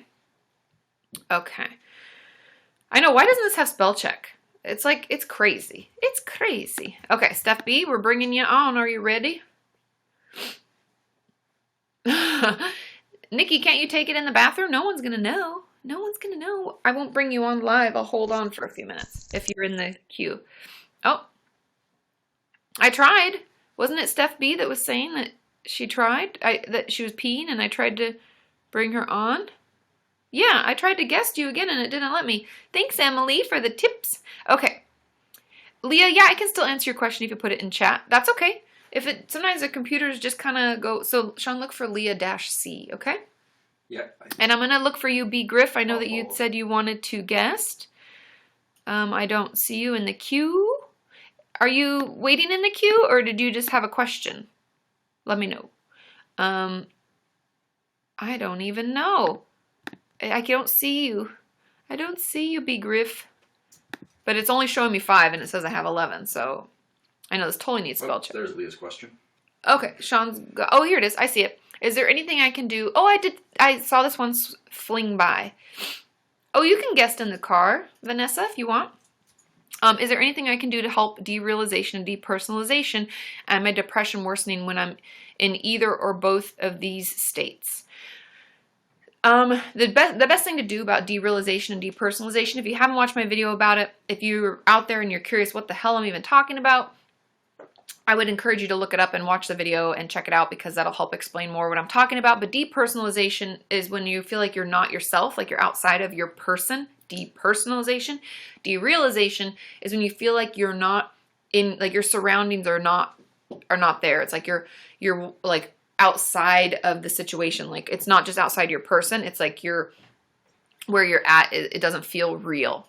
I don't know if that makes, I probably do a better job explaining it in the video, but derealization versus depersonalization, not feeling connected to yourself or not feeling connected to where you are, almost like you're watching it happen above it. So when those things occur, there are a ton of different, I'll have a video coming out about grounding techniques in the next couple of weeks. So they're super, super helpful grounding techniques. Something I saw someone put in the comments of a video, I think it might have been my derealization or depersonalization video, saying take off your socks and put your feet on a cold, like wood floor or ground so you can feel it. And so that's something that you can do to help ground yourself. Some people do like snapping rubber bands. Some people, I tell my clients to use like their 5 senses. What do you see? What do you smell? All that. And then also counting colors can help. Like how I'm looking around the room, how many greens do I see? How many different colors of green? How many different colors total if you're not in a really colorful room like I am with all of these colors? Things like that can help bring you back. And so when you're in that, the thing that we kind of have to do to help that work, ooh, fireworks, woo, woo, woo. Who is it? Who is it? We wait. It's Pantalina. Thanks, Pantalina. And Happy New Year. And yes, you did survive one more year. And so something that you can do before, if the grounding techniques don't work and it's like too far gone by the time you even think about it, something that I would have you work on is realizing when it's starting, okay? And like noticing when those symptoms are starting for you so that you can catch it before you're gone. And so that may take you some time and some practice, okay? Of course you can ask a question, Yar, but can I ask if I can ask oh, of course. I'm a firework. Let's not sing. Let's not. Thanks, That was pretty good. Luca Grossi. Did I say that right? Grossi? Okay. Let's see. I was looking for be gruff, but I don't see be gruff. Oh, sheepishness. I couldn't say it probably. Sheepishness. Wow. Wow, Sean. Sheepishness? Sheepishness. Sheepishness. Asks how to deal with anhedonia. Remember you were trying to guess them? Oh, yes. I tried to guess you sheepishness and it didn't work out. Sean can't say your name, so that's also funny. But dealing with anhedonia is something that is really hard, and a lot of it has to do with managing your depression, which could be working in therapy or taking medication. Also, especially this time of year, like getting some sun on your face, even if that's a light box that you purchase online, that can really help. You guys, 22,000 likes. Whoop, whoop. Anyway, so that's part of it, managing your depression. But something that you can also do, so you're doing some things to help better improve your mood. That could be showering. That could be getting sun on your face. That could be going to the pet store and petting animals. I used to do that when I was in college. When I was really stressed out, I'd go to the pet store and pet some animals because everybody loves them. Things like that. And then other than that, sometimes it's just forcing yourself to do it, but making sure you have a partner, because sometimes having someone else doing something with us is not only socializing, which ding, ding, ding makes us feel better, but two, it's also doing something that we used to enjoy. And I know it won't feel quite the same, but it's definitely something that we can kind of work to improve. But anhedonia really improves when our depression is more under control. Okay? And so that would be kind of my advice to that sheepishness, is like taking the time to figure out what treatment plan works best for you. Because depression can be something that we can help improve on our own, but if it's so bad and it's so debilitating that we can't do anything else, the medication sometimes is the best. And so just talking with your treatment team so you understand all options and knowing that, that can make it better. And yes, Waxley Labbit's been working on socializing. The party went well. Yay, yay, yay. Everything's been good. You guys have been really working on yourselves. I'm really proud. Okay. So let's see. I don't see You guys, I just don't, I'm sorry. G Gruff, did we see a question? Mm-mm. Let me know, because I don't see you in the queue, okay? But Kawaii, we're going to put you on. Are you ready? And then I'm going to open some more gifts. Sean's digging through my mail. I am not. He is. He is. Spoilers. Okay, is this going to connect? Hi. Oh, he had to leave. Hi. How are you? I'm good. How are you? I have an echo, so I'll let you ask your question. And then, Okay. Do you know what family-based therapy is? mm-hmm. Okay. So I have to be doing that, but I don't like the therapist that I'm working with currently, and I don't trust them. So is there any way, like, any advice you have to substitute? Because they're planning on getting me, like, an eating disorder therapist, but Okay. I'm not sure about that yet. So I don't really want to talk to them, and I'm kind of being forced to talk to them. So Mhm. how can I open up if I can't trust them in some way? Is that Okay. possible? Okay. I'll drop you out and let me know in the chat if you have any follow-up questions, okay? Okay. And some people couldn't hear it. Okay, yeah, a lot of people couldn't hear it. I don't know why it was turn the volume down, there won't be an echo. Okay, so a couple things. So I just had to drop Kauai out. If you have a question, follow-up, let me know in the chat. Her question was that she's being forced into like family-based therapy, but she doesn't really like the therapist that she's placed with. And so she's curious, like, how can she benefit from that if she doesn't really like the therapist, and how can she open up and feel okay about it? And also, as a side note, they're looking to get her an eating disorder therapist, but she's not sure when that's going to happen. She's not really sure about that either. And so I think her main question is just like, how do we open up and benefit from something when we really don't like the therapist and we were being forced to do it? And the truth, I don't know. Okay, so there's a couple things. And the first thing is, I think being forced into therapy is bullshit and it never works. And it's not something that's helpful. And people who are like court appointed or court ordered, it always ends up being just garbage. I used to have to do that, guys. I used to have to do court appointed therapy. That was one of the things that I used to do. And it was terrible. And so I think, yeah, see, Quaison, exactly. So I think it being forced, it's just shitty. But we can look at it like, okay, something that maybe you could do if we try to put our rose-colored glasses on and we pretend it's all gravy and things are good and this can be helpful, is what are things that we're wanting to improve in our family? Is it that no one communicates?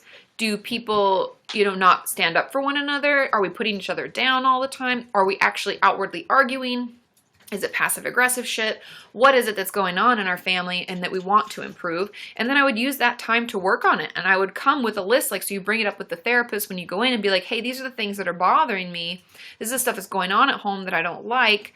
So those are goals. Those are goals that I have. And that would be where I would start. And maybe it could be helpful.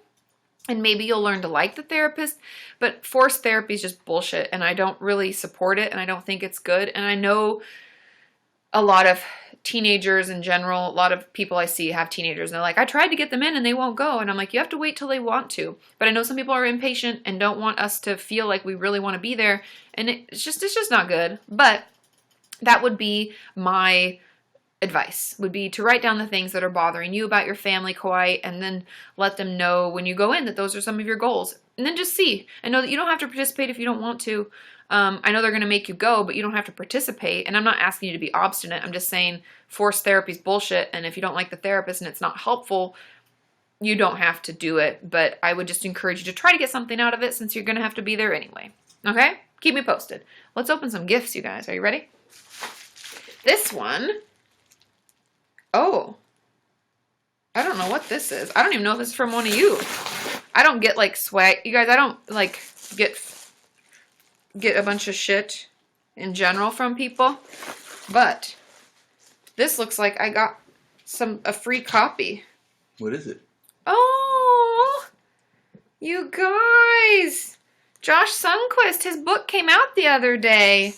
I was like, why did I get something from a publishing house? Do you guys know Josh? I did a video with him. Oh, thanks, Josh. It's his book. I'm gonna have to read it. I'm super excited. Oh, don't rub your eyes, Katie. You have makeup on. I completely forgot. But look. Oh, this is so exciting. I got an early copy. You guys saw him on my, we had a channel on each other's video. We did a collaboration a while ago. Yeah, Yeah. You have to check him out. He's just really motivating. I have to be honest. He works really fucking hard. So kudos to Josh. Yay! I'll have to take some pictures and put that online for him. Support writing a book, you guys. So if any of you wonder, the book is still underway. It's just a big undertaking. It's a huge pain in the ass. And so anybody who writes a book, like Hannah and her amazing book, Josh and what I'm sure is his amazing book, and then I love that it comes with 3D glasses, which is super cool, and a 3D t-shirt. Look at this. Oh my God, with the glasses, it's just too much. Oops, see, even the camera agreed it was just too much. So yeah, of course, Christina, you can send a letter and a gift. Thanks, Layla. But yay, Josh, that's so cool. Does Layla have questions? Huh? Does Layla have questions? Or Yeah, Layla, do you have it? Since the beginning? Yeah, do you have any questions? I haven't seen any. So it says instructions for use: put on glasses, look at shirt, freak out. I think we did that successfully. Also, the camera freaked out. That's so awesome. Oh, January 3rd. Oh, the book launch. Sean, we gotta go. Okay. Oh, is there cool. a launch? Yeah. Cool. Okay, so that was awesome. Thanks, Josh. It's just exciting when your friends are doing cool things, you know? I get excited for them. Okay, this says, oh, this is from, I don't know. It came from, it doesn't even say. I don't see return. Oh, it looks like it might be from Emily. I don't think Emily's on today. I think she said she couldn't make it, but it's from Emily. Oh, 2 packages in one. See, this is my P.O. box, you guys, if you're curious. That's it. I know the camera does have issues, you guys. Oh, shit. Mandalas. Look, it's a coloring book. Whoop, whoop, whoop. What is going on today? I think if you bring it too close. I don't know. I think it's the laptop. I think my laptop, you guys. Help. Okay. I don't want to get it too close because it might freak out. But they're mandalas and it's a coloring book. Thanks, Emily. I'm so excited. I can't wait to use it. Yay, yay, yay. Okay, and then we'll answer some more questions and guest a few more of you before my laptop dies because we've got maybe 20 more minutes. Okay. Oh, shit. Oh, live, laugh, love. Oh, look. It's filled with quotes. Maybe I'll start tweeting these out every day. What do you think? I think that could be cool. Oh, that's a good idea. That's a really cool one. Aw, Emily, you did too much. Too much. Oh, and then there's a letter that I'll read. It's private. I'll read it in my own time. And then something that's wrapped. It's wrapped up. All cute. I love getting mail, you guys. I'm not gonna lie. Oh. It looks like, is it a magnet? Oh, I think it hangs up. It says when it rains, look for rainbows, and when it's dark, look for stars. Isn't that cute? I think you hang it up. It looks like it has a little wire thing on the back. And then spread love everywhere you go. Super cute. And then always remember you're braver than you believe, stronger than you seem, smarter than you think, and twice as beautiful as you'd ever imagine. This is a magnet. Isn't that cute? These are so cute. So sweet. Okay, gotta wrap them back up so I don't hit them on something and break them. Okay. Let's see. Let's get on to Patreon and answer some questions. Okay, I'm going to do 2. The first one says, do you think the Inpatient will be helpful for me? I don't necessarily have an eating disorder and I don't eat properly and I'm not healthy. But I mean about being admitted for my depression, self-harm, anxiety, and suicidal thoughts because they're getting a lot worse, as you can probably tell. But I've got the huge holiday coming up, and I can't go on holiday, nor can I lose the money that I've spent on it. Oh, so we've got a big vacation planned. Okay. Sorry, holiday and vacation. Sometimes I get it, switched in my mind. I know that everybody calls it something different. I'm just stuck between a rock and a hard place, and I think I need someone to take control of my care for a little while, but I'm scared shitless. Okay, and it says, all got worse today, so it's like a follow-up. My old therapist that really hurt me has decided to email me and wish me Happy New Year and also said, you're going to be okay, you've got this. How does she know after not being there when I really needed her? So messed up right now. I think Inpatient can definitely be helpful. And there's never, I'm just going to throw this out there. There's never, of course, Emily, I love the mail. I didn't know if you were on. I thought I'd seen you. I thought you had to go. But yay! I love it. Yes, yes, yes. Thank you, thank you. But inpatient's never convenient, and going away from our life is never easy. And there's always gonna be something planned, there's always gonna be something going on. And I understand if you have a holiday coming up, you can take your vacation or whatever. But I would encourage you to start looking into treatment, because treatment programs aren't just for eating disorders and aren't just for addiction. They can be for depression, for self-injury. They have them for everything. And so I would encourage you to start looking into it, because I do think for this person in particular, I think that that it could definitely benefit you. And I think it could really, really be helpful. And I know it sucks. I know it's hard to take the leap, but you're having a really hard time, and it's really a struggle right now. And so keep pushing through. Know that it will get better. Thanks, Smashing Pumpkins used to be one of my favorite bands. Happy New Year's. Of course, Keely, you're welcome. But I would look into it. I would start doing it and start preparing for it and planning. And sometimes there's wait lists too. So the sooner we get on, the better. I'm not sure when your holiday is, but it definitely can help. And since you're having a hard time, I would look for one that, works with, because there's a lot of them for like depression and suicidality. I would look into those and just find the one that's the best fit for you. And hopefully a member of your treatment team or someone can help you navigate that a little bit, okay? Now, one more question on Patreon. Sorry, I'm just looking. I'm looking for them. Okay. Let's see. I'm trying to find them. Somebody said they asked a question, so I'm looking for that specific person. I don't see it. Sean, I don't see it. Oh, okay. I'm not sure. Nikki, I was looking for yours. I don't see it on Patreon, but did you ask it? Maybe you messaged me? Or you want to ask it here? Okay. I'm not sure, but let's answer one more question over there. Sorry, I'm looking and I just don't see it. Okay. So the question is, now I'm just scrolling through to see. Okay. My question is regarding antidepressants. I'm taking a high dose of Effexor, which is the third antidepressant that I've tried, and it has been great in helping me with my depression and feeling like I have my head above water and can really begin utilizing my strategies, etc. However, my anxiety is really bad. Skin picking, eating disorder tendencies are back, and constant worry. Okay, so depression is better, but anxiety is bad. Okay. I thought antidepressants usually target both depression and anxiety-related issues. Does this mean some people have to take another type of medication to help with their anxiety? I couldn't find a video that you've done on antidepressants. Is there anyone that focuses specifically on medication? Thanks again for your help. Now, the reason I haven't done a video, I'd have to get Barry back on, because the reason I haven't done more videos on medication in general is because I can't do it. I can't prescribe it myself. I'm not a medical doctor. I'm the therapist. Oh, thanks, Keely, for the fireworks. Woo, woo, woo. And so I think that, that's why I haven't talked about it. But when it comes to anxiety and depression, yes, antidepressants can work for both. You are correct. The person who asked this question, you're correct. But some medications are better at anxiety and some are better at depression. And Effexor, the funny thing is that I've had clients where it works only for their anxiety, and I've had clients like you, it only works for their depression. And so in those cases, the psychiatrist or physician, whoever they're seeing, has given them another prescription for something else. And that could be another antidepressant. Sometimes we'll use two, because another SSRI could help target the anxiety so that comes down, because we find that depression and anxiety kind of, one comes and goes. So depression is really bad and the anxiety is not bad, and then the anxiety is bad and depression is not bad, and they kind of work in tandem like that, or they like a teeter-totter. It's super annoying. But I would ask to see if there's another medication that you can take, or if there's something you could take specifically for your anxiety as needed, something like a Xanax or anything like a benzo. I know people have a lot of thoughts about those, and I'm not saying that's best for you. I'm just saying to talk to your doctor about it and let them know that your anxiety is just getting really bad.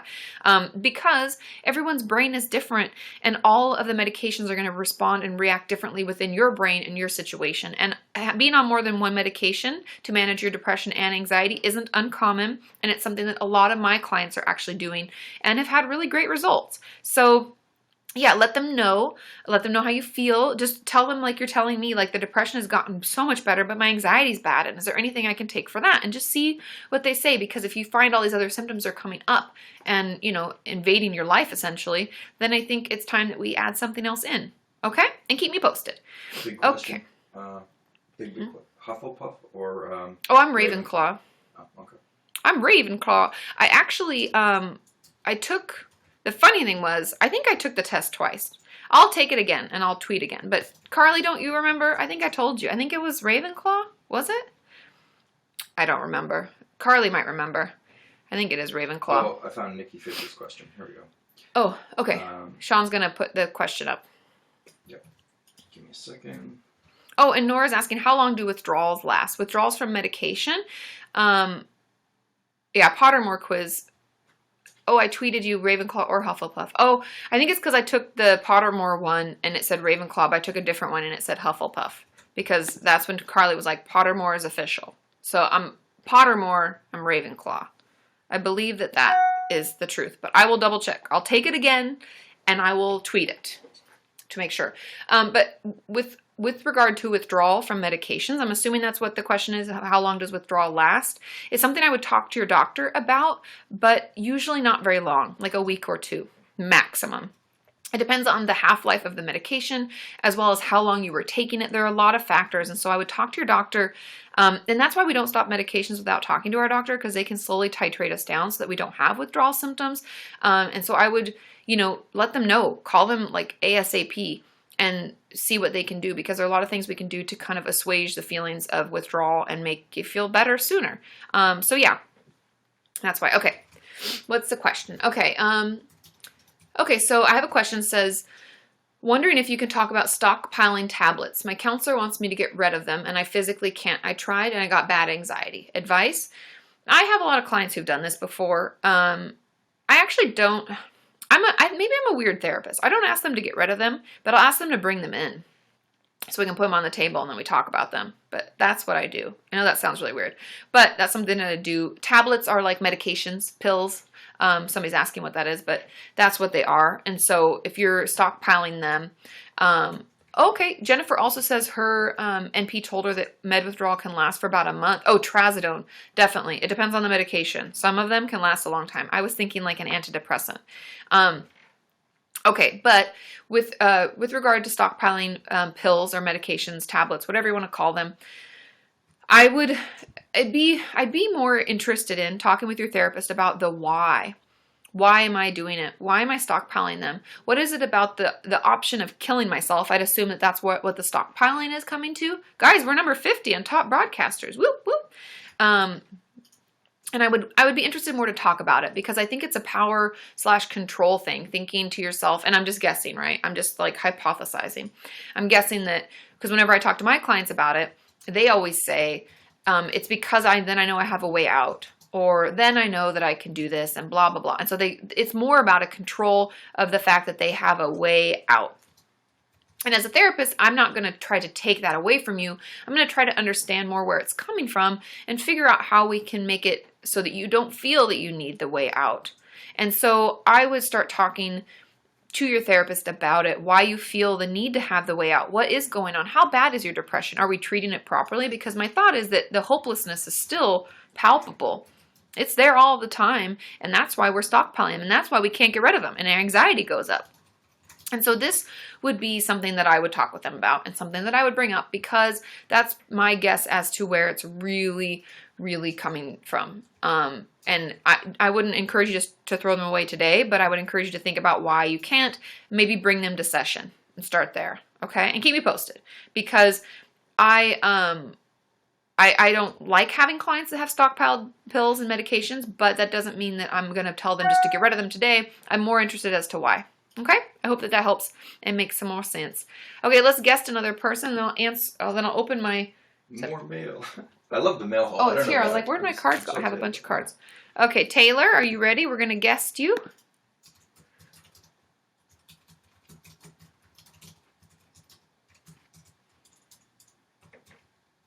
Are we there, Taylor? Is that Denmark? Hello. Or Germany? Germany. It's kind of nervous.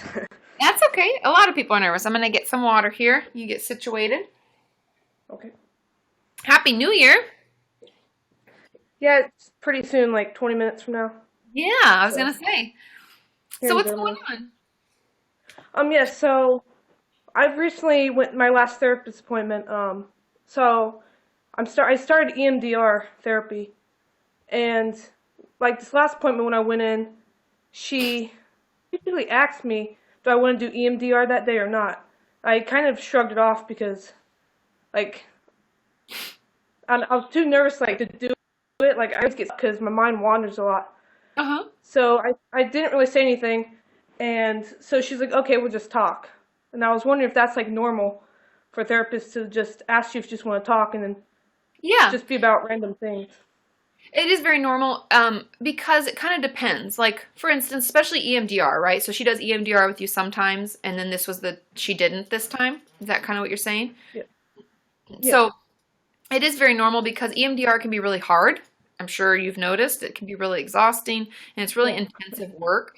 And so sometimes we may, as therapists, feel that maybe today is not the day. Maybe it's a hard day for you. Maybe we know it's like a triggering time, or last session was really rough or hard. And so I do that with my clients where I try to toggle, depending on how they feel. Sometimes they're like, I want to keep talking about it, but I will offer it up. Like, do you want today to be lighter because last time was so hard, so that therapy doesn't always feel so exhausting, and it kind of gives you a chance to like vent what came up from last session versus just forcing you to keep moving forward. And so I do that sometimes, especially if we're doing some really intensive work. Does that kind of fit into what happened, do you think? Yeah, kind of, and it's kind of hard because, like, being in the military, it's kind of hard to get appointments like every 2 weeks. So sometimes you might get an appointment like every other month, and so like that like sets back sometimes because I can't go to another appointment until February as of right now. Oh, so, okay. Yeah. Well, if that is upsetting, like, in truth, if you feel like that's like you don't want to waste your time, essentially, you're like, let's get into it. I don't get to see you that often. Then the next session, I would bring it up. I would say, I know that, EMDR is sometimes really hard and this has been hard, but I'd really like to keep working on it since I don't get to see you that frequently. And then you could even ask, is there any way to get in more often? Because the gaps are hard. But yeah, I'm surprised they did that since you don't see her that often. I would ask. Yeah. Like, for me, it's kind of hard to do because me having ADHD, my mind kind of wanders to other topics. So when it's like, oh, well, we'll go with that. Like, yeah, you got to focus on that topic. I have a hard time focusing on that, and I'll just think about random things that aren't, related. Yeah. So I didn't know if that was even the right choice of therapy anyways. It might not be right now. It is hard to hold the thoughts. Because they talk about, especially like EMDR, we're supposed to stay in like the resilient zone. I'll have a video more in depth coming out about it, where it talks more about like where our brain needs to be for it to be reprocessing and helping us.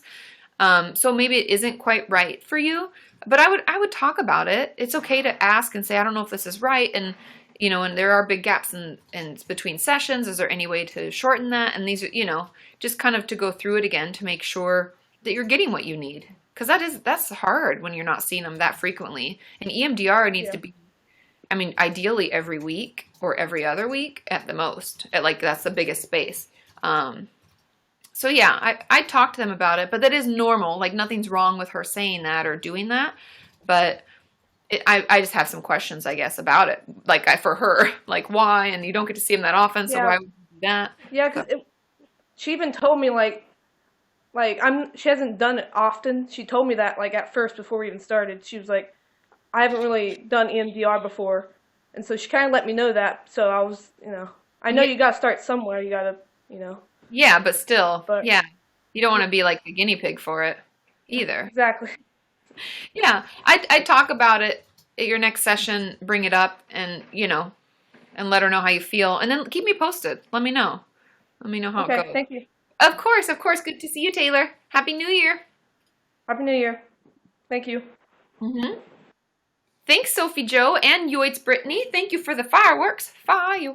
And bye, Layla. Layla has to go, so bye. I'm glad you were able to stay on.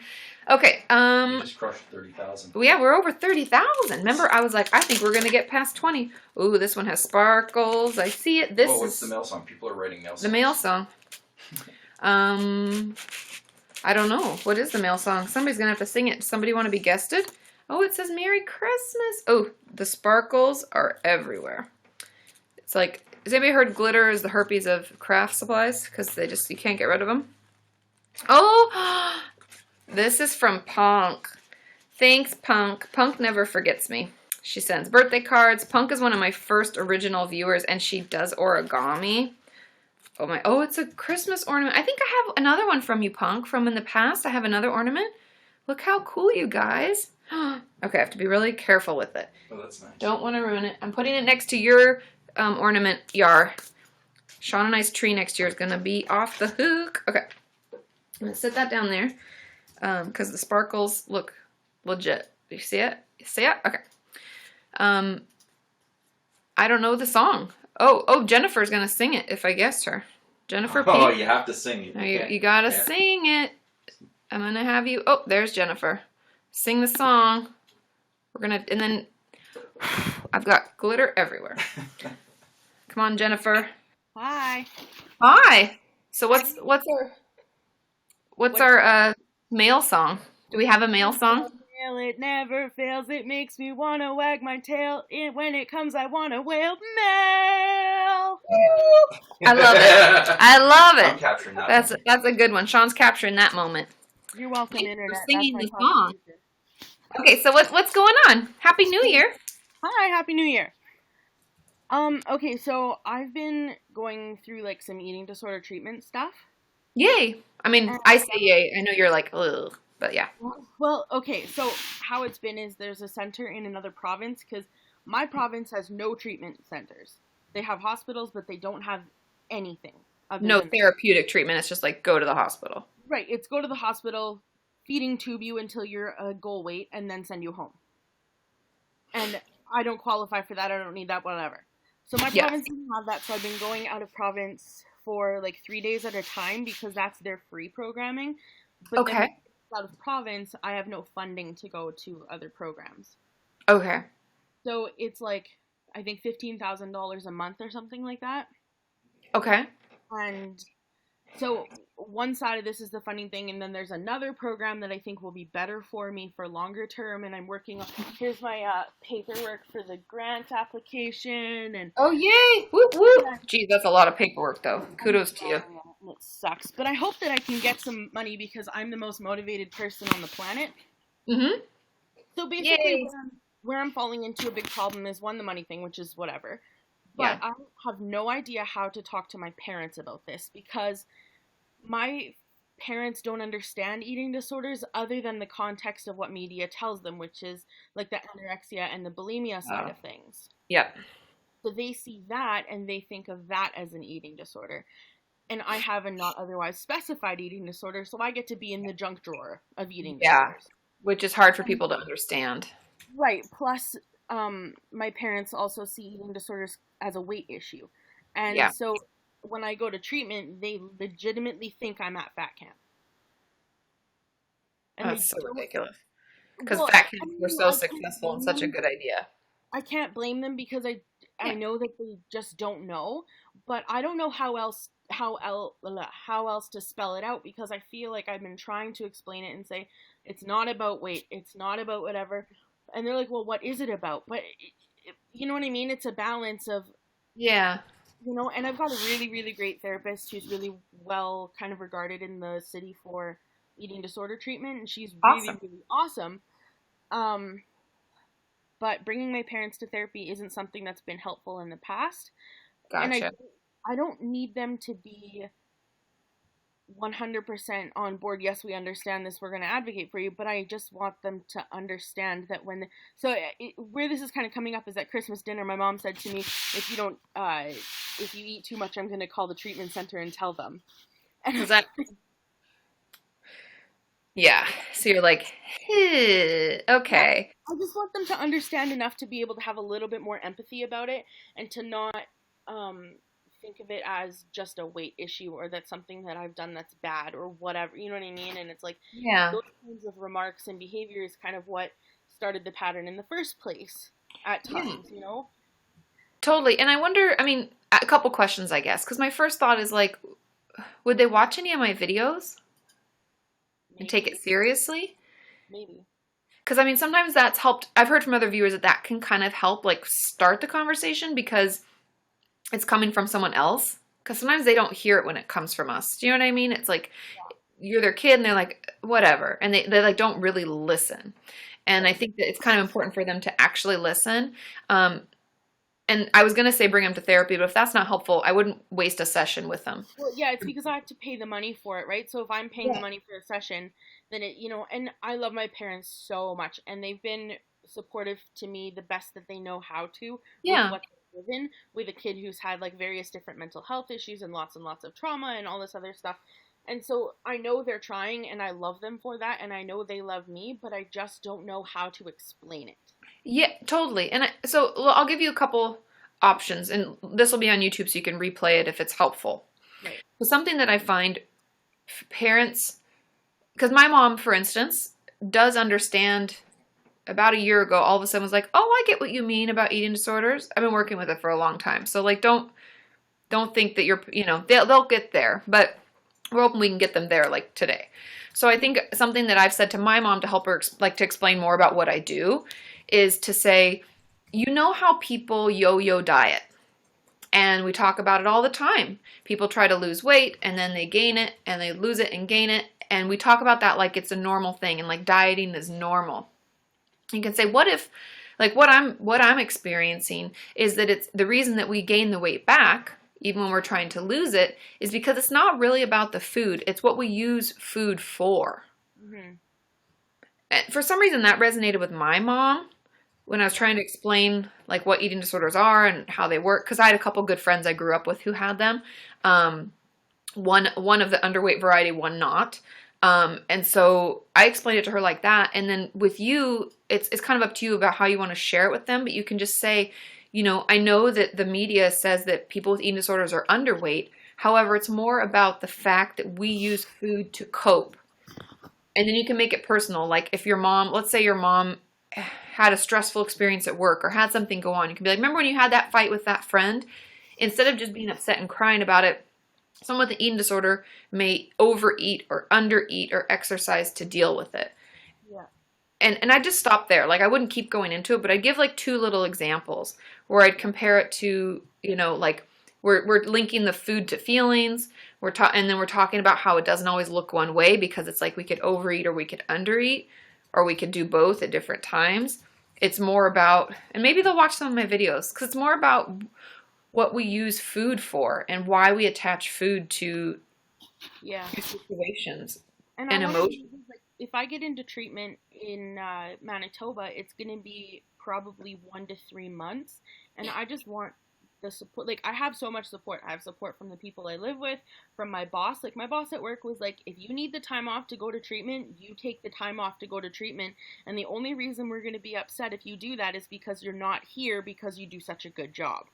And I'm that's so awesome. Cool to have like the support at work to be able to like kind of have their blessing to take a medical leave. And so it's like everything's lining up, but I want the support from my parents so that I know when I come back home that like I have that. Yeah. Yeah. And see if they'll watch some of my videos, maybe pick and choose some ones that if anybody knows in the comments, you guys want to leave in the chat some videos that you found helpful with your parents maybe. But I think we try that with the videos, see if they hear you. Okay. If that doesn't work, then we try to explain again. But I would start practicing what you want to say. I know, you know how I always say that because it's sometimes if we haven't practiced it and the way that we're going to say it, when we get there, we might flub up or miss something or say something different, and then our point doesn't get across. And so by practicing, we can kind of envision what our parents are going to say, and maybe we're like, oh, no, I won't use that word. Instead, I'll say it this way. And I think the goal is just for them to understand that an eating disorder is like they're understanding it's a coping skill, but then they're like, for what? So maybe it's more important for them to understand it's like the relation of food and feelings as a thing versus being able to eat and not eat as whatever and no thoughts about it, to understand that it's like a constant thought. And that's what an eating disorder is. This is less about like bashing my parents and saying, oh, they suck, because they don't. Yeah. No, they just don't understand. Trying to figure out how to express it. So yeah, I appreciate that. I'll definitely like check out your videos, like, cause I haven't been following you for very long. Oh yeah. So there's a ton of them. I'll check out the videos and stuff and see. My mom's like really getting into the internet, which is kind of cool. Oh, that could be easy. Then you could be like, hey, watch this person. Wonderful. So, I can maybe like try that and see if that helps a little bit. Yeah, and keep me posted. Maybe there's a video I could do for it, you know, because I know a lot of people have had the same, like in the comments, people are like, yeah, my parents are like that too, and blah, blah, blah, you know. So yeah, maybe that's something we create because it's needed. Yeah, So I keep just me saw posted. someone say that they seem to want to understand, and they do. They Yeah. ask me about it, but then they have so many questions that I don't know how to answer, so then I get upset. Anyways, yeah. Yeah. No, I totally understand because it is, and that's why practicing is important too, and like imagining where they're going to take it so that we can feel in control of the situation and like we can communicate what we're wanting, you know, because that's kind of the hardest part, I think, is like we finally get the chance to tell them about it and then they misunderstand something and we're like, it's just like, it's too much, you know? Someone say, let your mom loose on YouTube. I'm like, I don't know if that's a good idea. You're like, that's a little much. Oh my gosh. But yeah, you could I'm send her a couple of videos. I'm a big attention whore, so it's like, I don't know, we should probably just get out. Yeah. Too funny. Well, keep us posted, okay, Jennifer? Yeah, no worries, and thank you for letting me sing the male song. Oh, thank you for singing it. Yeah, no worries. Okay. Happy New Year. Happy New Year. Bye. That was a good song, by the way. BTW. Okay. Let's see. We got more mail, you guys. We got more mail. Oh, and someone's asking what to do at my first therapy session. It looks like KJoyM414. I have a video, what to expect your first therapy session. Now this, I don't know who it's from. Oh my God, you guys. Oh, why does it do that? It does not like the mail. It's too close. It's still freaking out. This camera, I tell you what. We got to hold it back here. But do you see? I assume that says Merry Christmas. Can you pronounce that? Oh, it's from Maureen. So this is in Dutch. Yeah, I was like, Dutch. Oh, look. Yay. Fien Kerstdagen?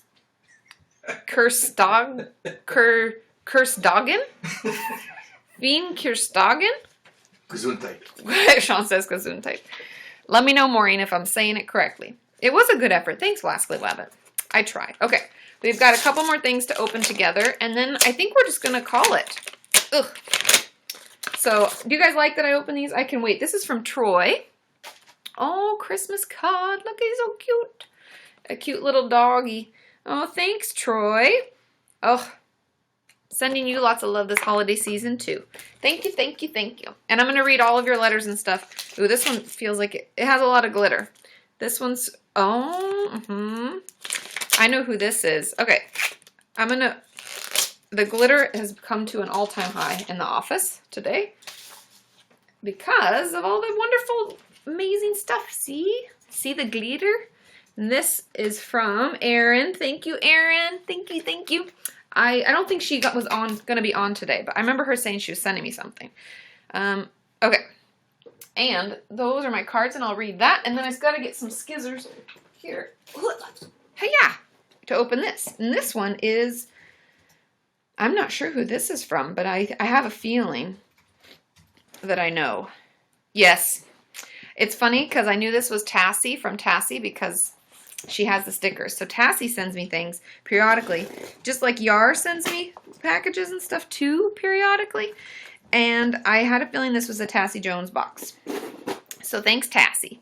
I still have some of her stuff up from her other package. She puts together some mean packages here. Okay. Here we go. It's like a workout, you guys, I tell you. Oh, okay. Oh, she put it in a little lunch bag. Oh, stickers. Can we see them? They're like, oh my God, you guys, they're cats dressed up doing all sorts of different things. I love it so much. Oh, she put everything in separate little boxes so they didn't get damaged in the post. And then I got tea. I got some tea. Oh, yeah. Twinnings. Australian afternoon. Yay, yay. And then, and then coffee. Hey-oh. All sorts of things. We got Nescafe vanilla, butterscotch, caramel.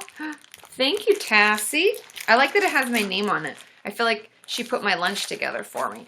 This is mine. Okay. Thank you, Tassie. And that's the end of my gifts, you guys. I believe I opened them all up. Oh, set that down. I've got to put my scissors away. Have a wonderful and happy New Year. I hope you enjoyed the broadcast. It was almost 2 hours. We're like an hour and 54 minutes. 33,000 thumbs up. Yeah, almost 33,000 thumbs up, you guys. That's pretty awesome. I want to take just a minute to let you all know how thankful I am for you. This year's been just amazing, and it's been challenging in great ways, and it's really, our community's grown a lot. So I don't want you to feel like you're getting lost in the shuffle. That's why I've been doing more live streams, so that you feel like you can connect with other members of the community, because that's the cool thing about our community, is that we're all here to help one another. It's not just about me, it's really about all of you. And thank you for all my Patreon patrons. That's really made all the difference. It's allowed me to do this full time, and it's you sponsor each and every video, essentially, and you're the reason that they're created. Oh, thanks, Amy L, for the fireworks. Happy New Year to you, Amy.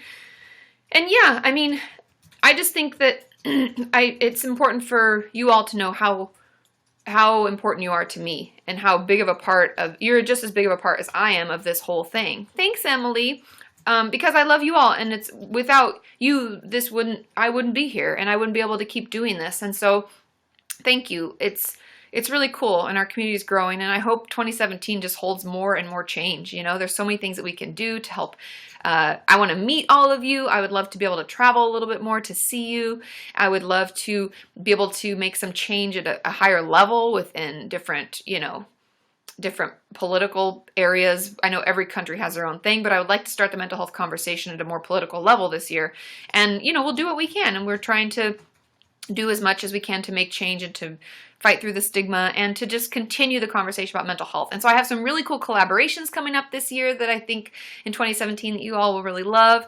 Yeah, and let me know if you have any topics and things that you want, you know, me to talk about more. You just let me know and I will talk about them. But I love you all, and I hopefully will be coming to New York.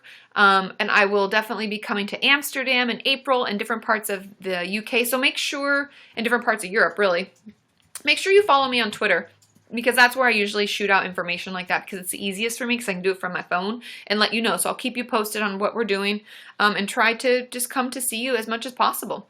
I love you all. Oh, we do need to collab with Superwoman. I'm working on it. And I'll let you know, Roxy, when we're coming to New York. We're still waiting. It's something that would be with Sean's work. So it's actually, I'd just be tagging along like, hey, bring me with you. So I'll let you know.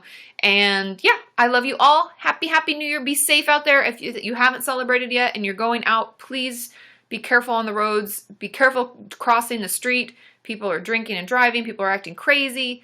Please be careful. I love each and every one of you, and I will see you in 2017. Bye.